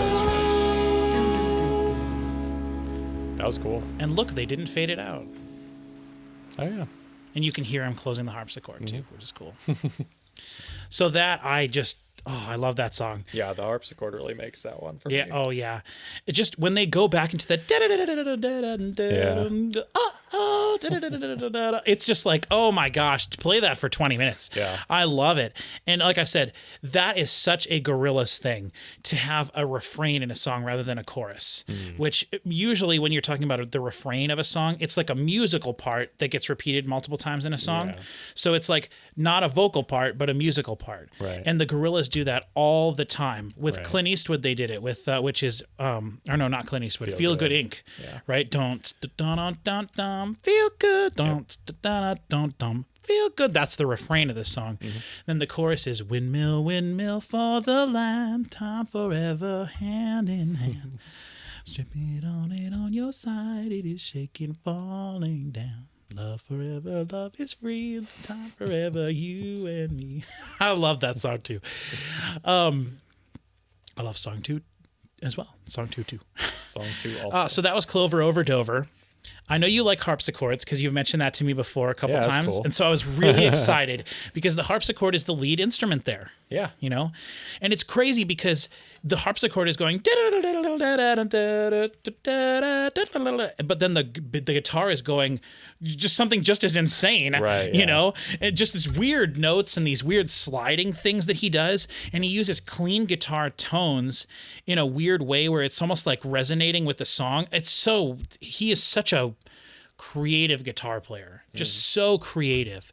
And that was one of the things I got when we were listening to Talking Heads, was like the creative way that they used things that you've been hearing in music, since the 50s. Yeah. So that was Clover over Dover. Cool. Now we're on to Magic America, which is track 13. Magic America.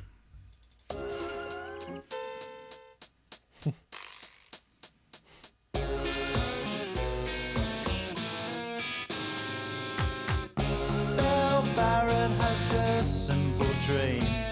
He calls it his plan B. Where there are buildings in the sky and the air is sugar-free. And everyone's very friendly. Well, Plan B arrived on a holiday. Took a cab to the shopping malls. Bought an 8 till he could do neither anymore. Then found love on channel 44. La la la la la. He wants to go to Magic America. La la la la la. He'd like to live in Magic America with all those magic people. I love that. With all those magic people. Bell Barrett sent his That- postcards home. Oh, yeah. To Guitar. everyone Really? he ever known. They read 59 think. cents gets you a good Maybe not. square It could be a bill. keyboard patch.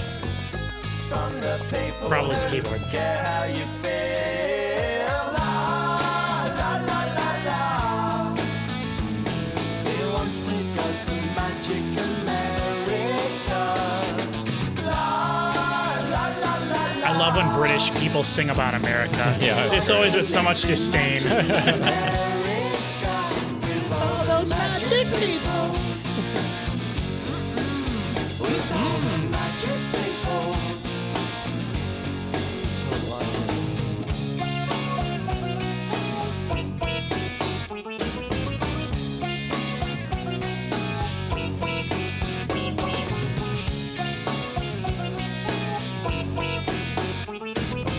I love this.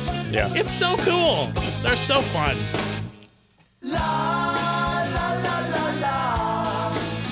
This one feels like it could have been a single. Yeah, Or it could have been a hit. sure. I don't think you could though, because American people would be like, oh, Yeah. I don't know. No, we just like hearing our name. Yeah, that's true too. They said America. It's about America. America. Yeah, they'll make this a campaign song for.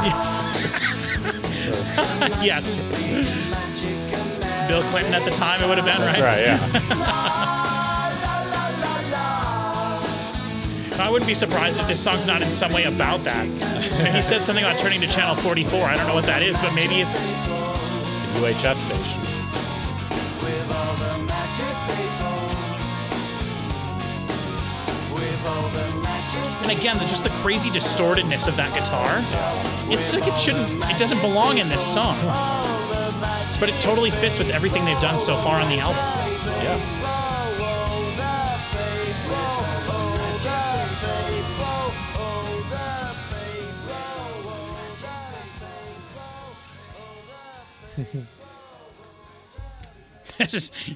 It ain't looking good for you, Blur. I mean, we're on 13. That's a lot of tracks already.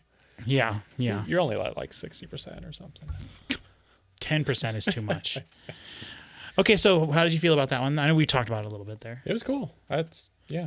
Like I said, I think that could have been a pretty mainstream hit, I think. Are you starting to get like a feel for like their style? I think so, Now, yeah. you know, like every song is so different, Yeah. but at this point you've pretty much heard every element that's on the album, and now I feel like the second half is just them kind of combining all those elements in different Yeah. ways. Like this song didn't surprise me. Yeah, at all. yeah.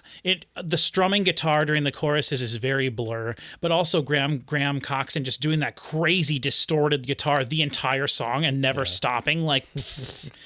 And then the aux percussion and just the simplicity of everything and the happiness of it, but also the like sort of jab in the eye of America, Right, you know, like yeah. it's very Blur. It's very Blur.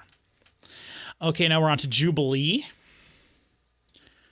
Track 14.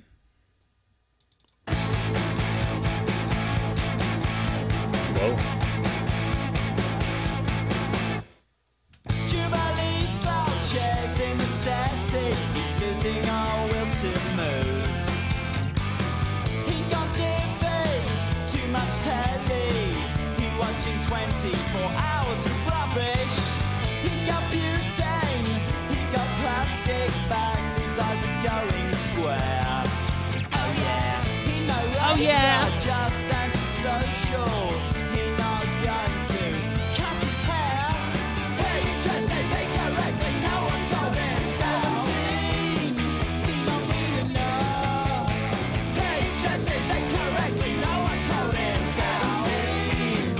He not keen on being like anyone else. Saxophone? Is that what that was? Yeah. The stupid sounds of a saxophone. Banker thinks his son's a slow. Hates a slow. Should get out more. Stop scamming. He really should go and get a job. Hey, just says it correctly. No one told him 17. He not mean enough. Hey, just says it correctly. No one told him where to go, but he just don't get out enough. Hey, just says it This reminds me of something. It kind of reminds me of like Mott the Hoople Okay. or something like that. Remind me to ask you something when this song's over.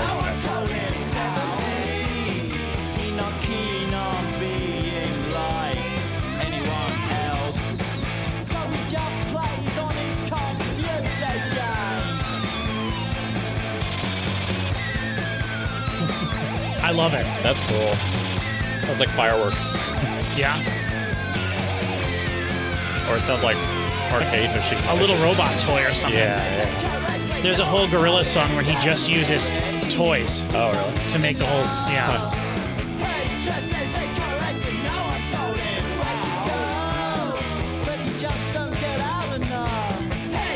Those saxophones too really present now.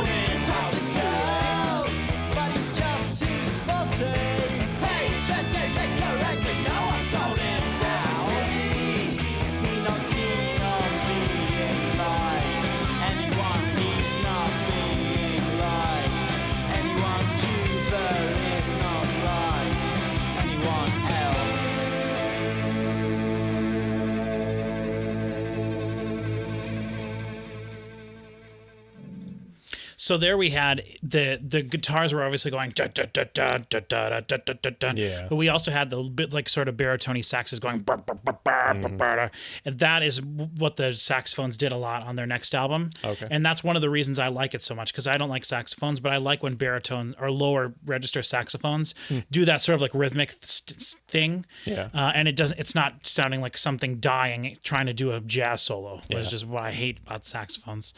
If you're unfamiliar with saxophones, my least favorite instrument by a large margin. I cannot stand them, and I think that if there's a song that features a saxophone, the saxophone is pretty much ruined by that song. The entire Gary Newman album, I Assassin, which we should listen to. Oh my God, Gary Newman! I know you've. I was gonna put a Gary Newman on my short list of singles. Yeah. Because I know that there's one you haven't heard that I like. So maybe we should do that. Which one haven't I heard that you like? The Music for Chameleons. Maybe you've heard it. Oh, I don't think I've heard that one. Okay. I know a lot of Gary Numan's music, Yeah. and if you listen to one of his albums from the last 20 years, you would not recognize it because it's metal. It's Oh, metal really? music now. Basically, that's awesome. It's very much like Depeche Mode Yeah. mixed with like metal. Yeah. Oh, yeah. His music now is very cool. But his music with the Trapezoids, though, his first few albums, so interesting to listen to. But his album I Assassin, it's the one with him in like sort of like a flashery raincoat from like the 80s. Yeah. Every song on there is so cool. Every single song features a saxophone solo. And then you it fades still out. think it's cool? No. Oh. Well, I what have do you the mean CD, it's so cool? but You said every song is cool. it is cool. It can still be cool, Okay. but I don't like it. It's just bad. It's just this stupid saxophone ruins every song. Just like every Dwayne Eddy song. It's like Dwayne Eddy and a saxophone guy are the main players, and I just wish someone would shoot the saxophone player and let Dwayne Eddy do his like cool little guitar solos. Yeah. Anyway, I guess I don't mind it. What were you going to ask? The thing I was going to ask was, I was reading online today about this album, and people were saying that there was another band that they compared this album to, and they think that Blur was really drawing from this other band. I've heard of the band, but I've never heard them before, and I'm curious if you know them. Okay. The Kinks. Yeah. Yeah, the Kinks, they have my favorite album of all time is a Kinks album. Really? They did a wide variety of stuff though. See, I was reading actually on I was curious what number they were on the Rolling Stones Top 500, and so I went to the which, by the way, that list is absolute baloney. Yeah. It's so stupid.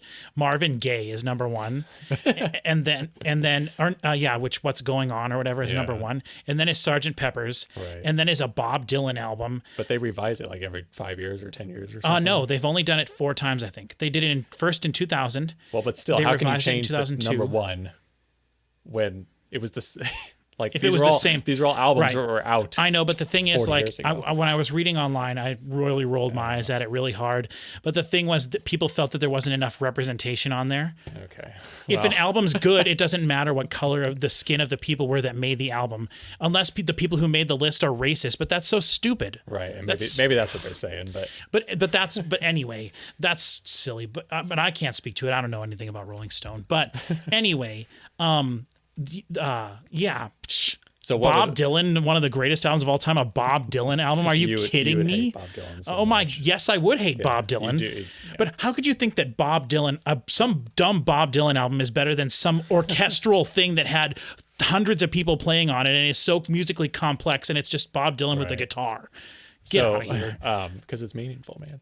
I gotta guess. listen to I the just lyrics. don't. It's folk Music music. doesn't mean that to me. So- music is something totally different to me than that. Were the Kinks high up on that list? Is that No, what you were looking no. for? What they were saying was, I was reading about this Blur album, and the guy who was writing it said that he's always in his mind associated Blur with being having the Kinks being a big influence on them, and he had never mentioned that out loud to anybody. So he did a bit of research online, and apparently a lot of other people have said that. And I don't know the Kinks at all. I know I have one of their albums. Yeah. So my favorite album, maybe my favorite album of all time, is their album Arthur from 1969. Let me look up a cover of I it. don't think it's one you have. No, the one I have has like a weird face. It's like a dude with like a mask or something on the face. They put out a lot of albums. Yeah. But they did, I mean, you would know Lola. Is it KINX? KINKS. KS? Yeah. Okay. I'm just looking up. Well, and you would know their mid 60s hits. They were like kind of pretty popular, and you would know Lola possibly. Is that the one you have? Oh, this one. Hold on. This might be all their album covers in one picture. Oh, jeez. No, that's not the one I it's have. Wait, no, that's I think I clicked on too many things. okay. Oh, so this one's Arthur there, the brown one. This is the one I have. Oh, sorry, I clicked on it.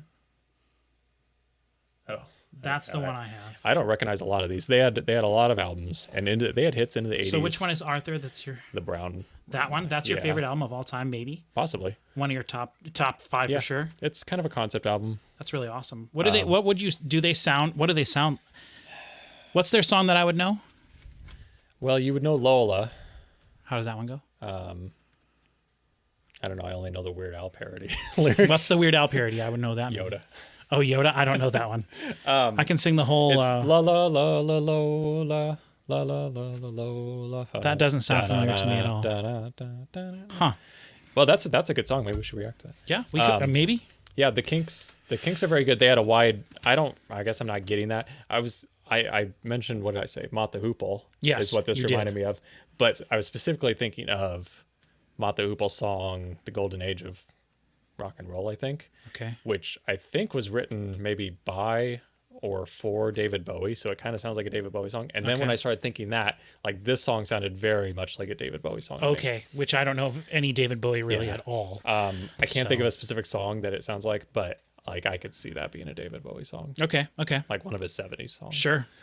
But it doesn't matter. I'm not It's holding that different 'cause over your, their your heads. Metallica videos get views, like Yeah. strong views. I so think it's people like will watch this though if I can post it with the music. leading up to.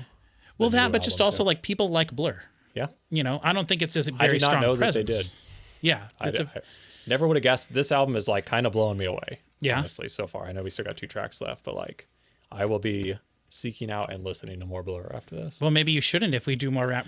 Maybe. If this video does good, Yeah, we you can do the know, other ones, like sure. let's say if this video gets over 3,000 views. Oh, yeah. Which is a lot. Yeah, Like I don't think this video will come close to that at all. I'd say 1,500. We can, But I want to make it realistic so you don't really have to do it. But the thing We is can like do another one the remotely. thing is like I would love to do their next album. Yeah. And then maybe even their album before this. But it would also be fun to do one of their albums that I don't care for as much. To see what you think of it, because it's just weird. They got really weird later. And their most recent, well, we're going to do their new one. Yeah. So anyway, all right, track. Now, what we're going to do with this, we're going to listen to these 2 songs together. okay. So now I told you there were 2 instrumental songs on here, Yes, and we've heard 2 sort of intermission-y songs. We heard one. We've only heard one. So Okay. So I'll just spoil it. Lot 105 is the album closer is one of those songs. Okay. Now, also, when they were recording this album, they recorded it over, I think, like 4 months, 3 or 4 months. And everything went very smoothly except for this song. Oh, This is a low, very difficult. is that what they called it? This is a low. I don't think, well, they had a difficult time with this song. Yeah. This song is the most futuristic Blur that I don't care for as much. This is the most like hinting at what's to come. They were developing their new sound. Yeah. Although their next album has nothing like this on it okay. at all. So, but future albums. Cool. All right. So this is a low, and then we'll go right into Lot 105 and finish the album off. Okay. Was that again the end of the last song? Mm-hmm. So they do a lot of crossfade. Or just gapless. Well, when guess. you fade a song out, you know. Yeah, I guess it didn't really fade into it.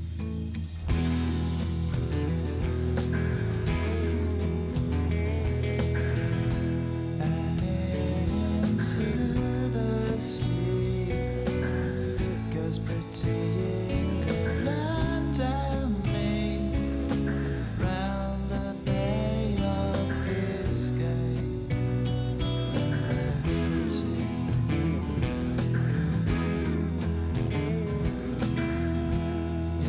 Traffic on the Dogger Bank up the Thames to find a taxi rank, sail by with the tide and go to sleep.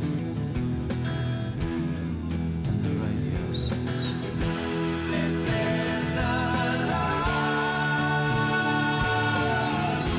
but it won't hurt you." Those sort of like swooshy delays. That is so future Blur. Oh, Yeah. It will be there when you finding ways to stay so long.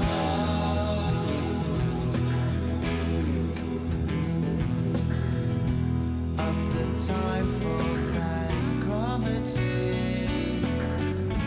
There's a low in the high 40s. Saturdays locked away on the pier. Not fast enough, dear.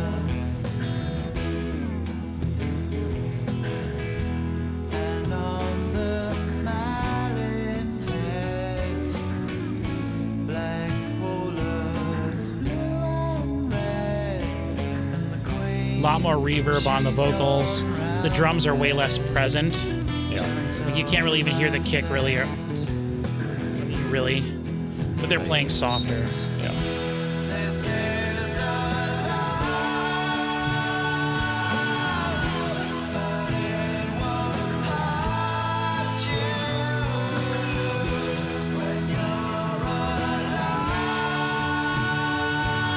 This does sound more 2000s-y. Yeah.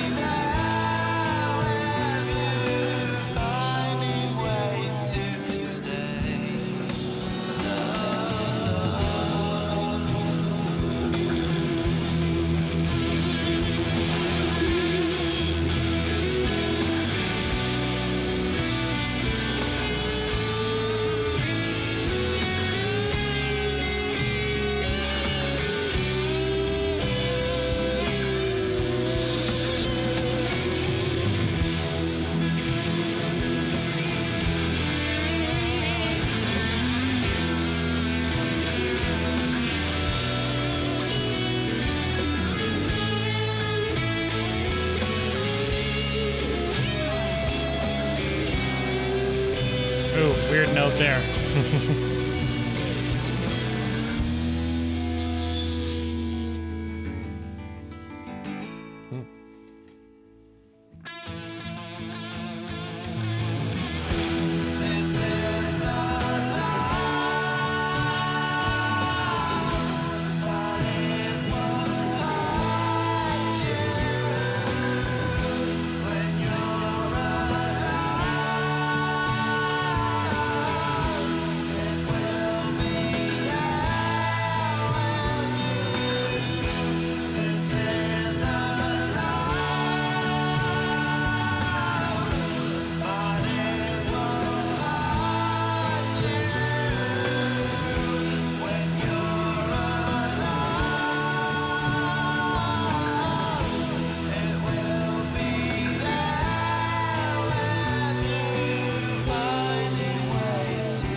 So definitely different sounding. Yeah, for sure.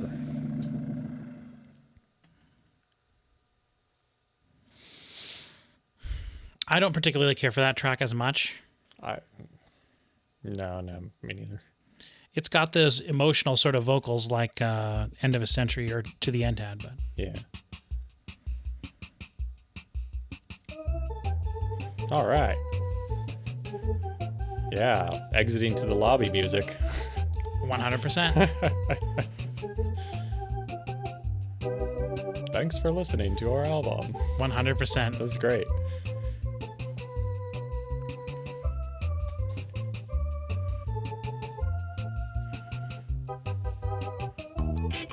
Ooh.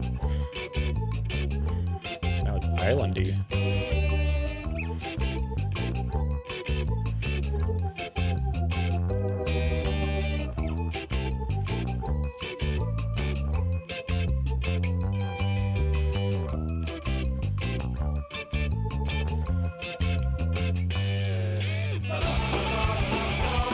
Oh.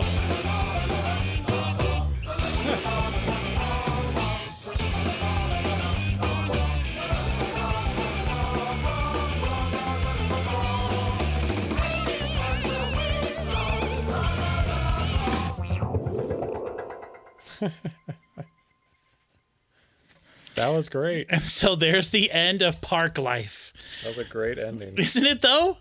I love Musilek Yeah.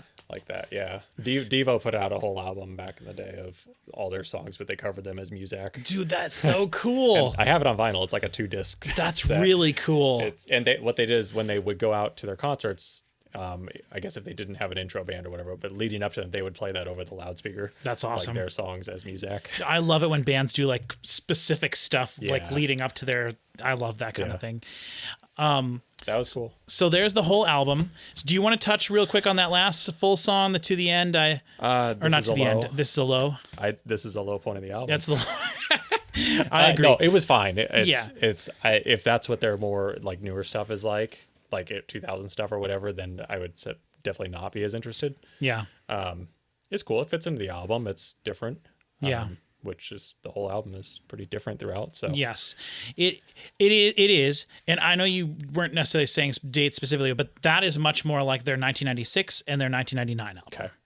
And then one of the cool things, that doesn't really matter, but they made a documentary about the band when they were basically breaking up, and they knew they were going to be having their last concert and stuff. And so when on their 1999 album, they ended it with a song or an album called No Distance Left to Run, or a song called No Distance Left to Run. Yeah. And it sort of reminds me of this song a lot. It's very slow.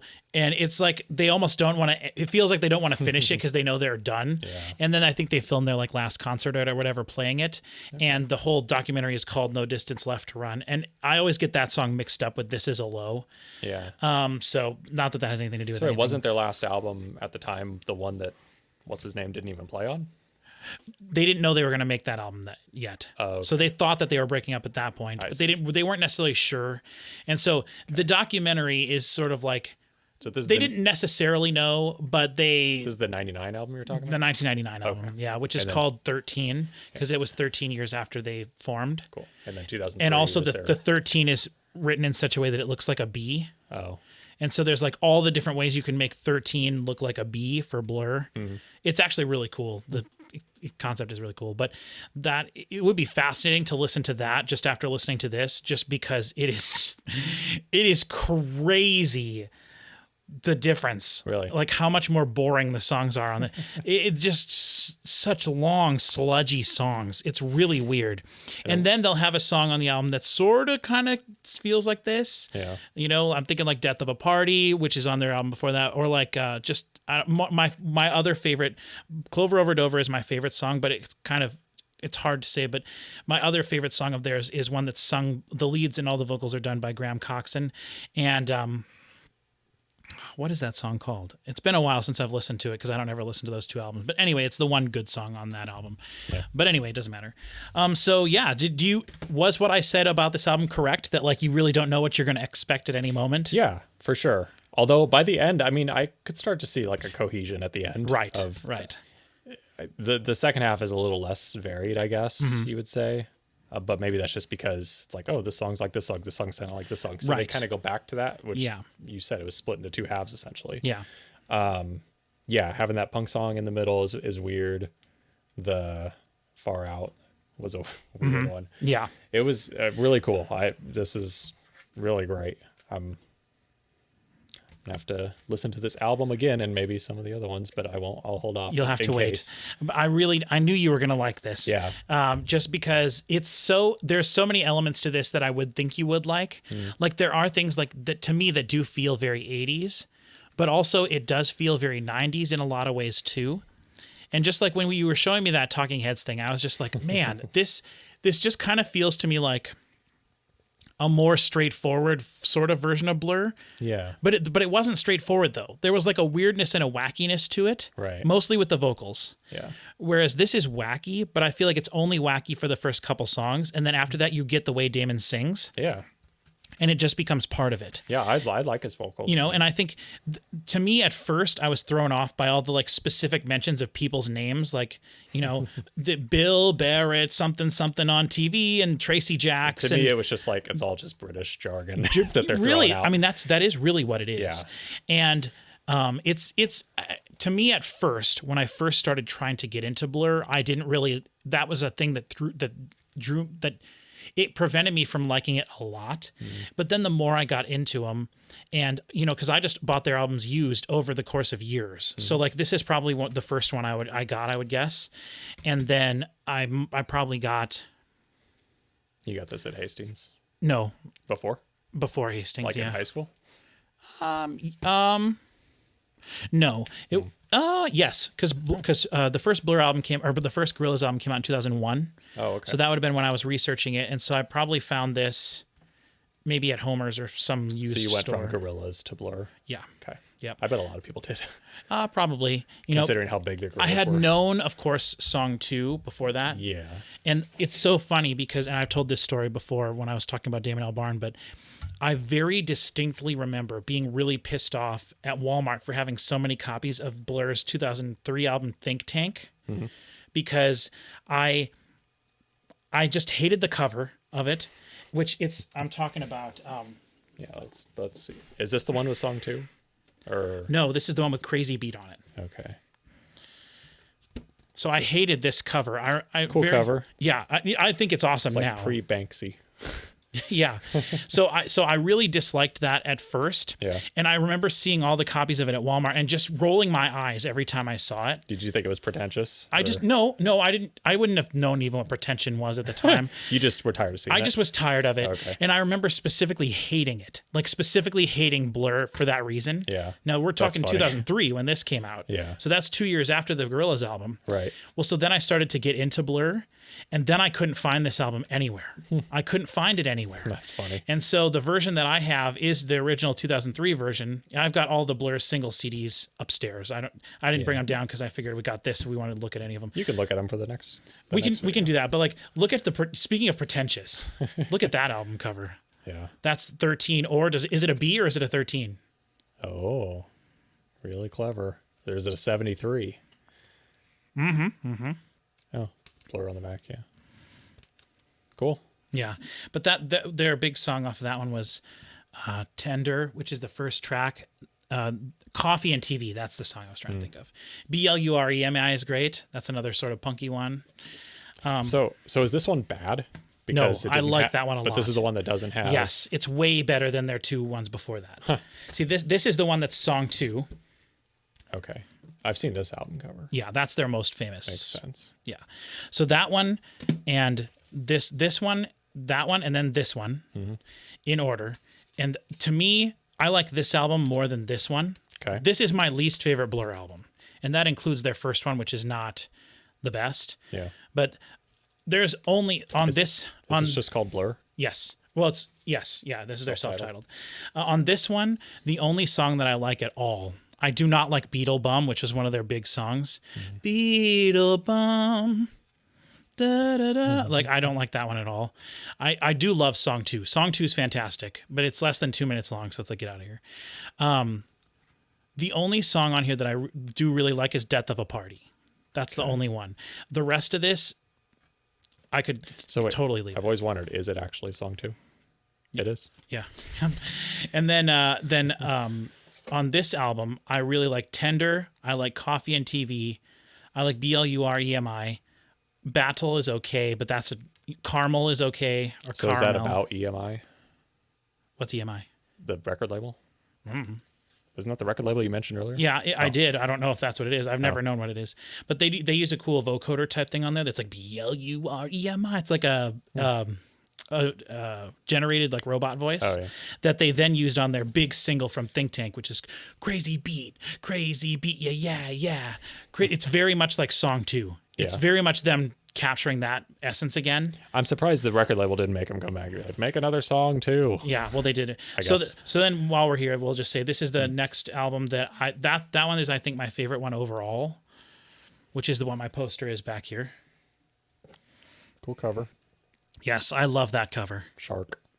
Which the album we listened to, by the way, think Parklife. Yeah. It was one of only 12 albums that were picked a couple years ago to be put on stamps. British albums to be put on stamps. That's cool. Yeah, it's right next to Oasis stamp. In England, like it's a huge album. Yeah. Modern Life is Rubbish, which one of the things I like about that is it's split into sections, the first 2 sections. Yeah. And there's a little intermission that I saw that I think is called Intermission. The track is is. called Intermission. That's such a cool song. But on that album, For Tomorrow was their huge song off that one. Yeah. And then also, like I said, Pop Scene, which if you'll notice is not over here. I believe it's up there. Yeah, it is. Because it's on the bonus disc. Pop Scene single. Yeah, which Pop Scene was their big song that broke them into the United States. And they didn't even have it on an album. They did not have it on the album. They had a lot of B-sides. They must have made a lot of music for every one of these things. Yes, they did a lot. I'm surprised they didn't make like double albums. But the thing is, they stopped doing that in the mid 90s because that became less of a thing. And then you might as well look at their first album, which is also pretty iconic cover. Oh, yeah, I have seen this, I think. That's the ones that are on there. Is Sunday Sunday on there? Or no, that's on Modern Life is Rubbish. Sunday Sunday and Chemical World. I mean, this has She's So High. Yeah, She's So High was their big song off there. And they had there was another one. Sorry, I just was Here, go for it. what the Bang. Bang, there goes another day. Something, something, something, something. And there's no other way. There's no other way. All you can do and come and play. There's no other way. Anyway, that's Blur. That's your introduction to Blur. Very excited about it. It's great. I'm excited about the new album now. Yeah, and I really wish that we could listen to more of this stuff leading up to it, but there's just not enough time. It's okay. And I wish you could hear the Gorillaz too now, because that I really think you would love. I know you didn't necessarily hear, you've heard parts of it, but the album that Feel Good Inc. is on, their second album, Demon Days. Yeah. A lot of people in the music industry consider that to be like a masterpiece album. And I don't know if most people wouldn't say that about their first one. Okay. In my opinion, their first one is their best album by far. Yeah. But it really speaks to me on more personal level. But their second album is much more, I feel like music people would like it a lot more. So, but anyway, that's Parklife. Do you feel that it's a little too British, or just No. the right amount of British? Something cannot be too British for Can't me. be too British. I really like Chumbawamba. I don't mind the Britishness of Oasis. Yeah. And you like a lot of British bands. Yeah, like a British accent in a song, no matter how thick, will not bother me. Yeah, yeah. So really cool. I had no idea that they were that British. Yeah, yeah. I didn't know what to expect. Yeah. Well, if you didn't even know Damon Albarn was a part of it and his history of everything. No, I've never heard. I still can't remember his I name. know. And again, I don't want to go into his history, but he wrote a whole opera too that's called like Monkey. So he's got that. I have that album disc. He was in another band called The Good, the Bad, and the Queen. I have the deluxe edition of that album. He's done so many. He does things with a lot of like African music. So he has like a whole album of African music, and he produces and helps all sorts of different artists from around the world. He has they have a Gorillaz song that has like this, it's like a 7-minute song. It features like sitar from like the most famous sitar Japanese player or whatever. Like Cool. He does all sorts of stuff like that. He's just a really fascinating guy. Awesome. And then in the last 10 years, he's really just not done anything that appeals to me at all. So are you like have high hopes for the new Blur album? No. Or? No. Was the last one didn't impress you? It was good, but it was a continuation of what they were doing in like 1999. And I didn't care for that album as much. So we'll see. I have not heard a peep of this new one. It'll be the first time we listen to something that we both haven't heard. Yeah, So it will be. be interesting. Very excited about that. All right. Thank you very much, everyone, for watching. I've said at the beginning, I think a few things that I have on my channel, so feel free to go look up those things. Cody and I have also recorded just today already some reaction to a band that isn't a very big band that I found earlier this year called Lies. And then he played for me the Laura Brannigan. Laura we listened Brannigan. to 3 different Laura Brannigan songs. Laura really. Brannigan songs. That was really fun. Yeah. And then we still have a few other things we're going to record. We're having some fun. And so, yeah, thanks for checking out my channel. Look for all those other things upcoming. And we'll see you when the new Blur album comes out at the end of July of this year. 2020 it's either the 21st or the 28th. I can't remember. All right. Thank you very much. See you next time.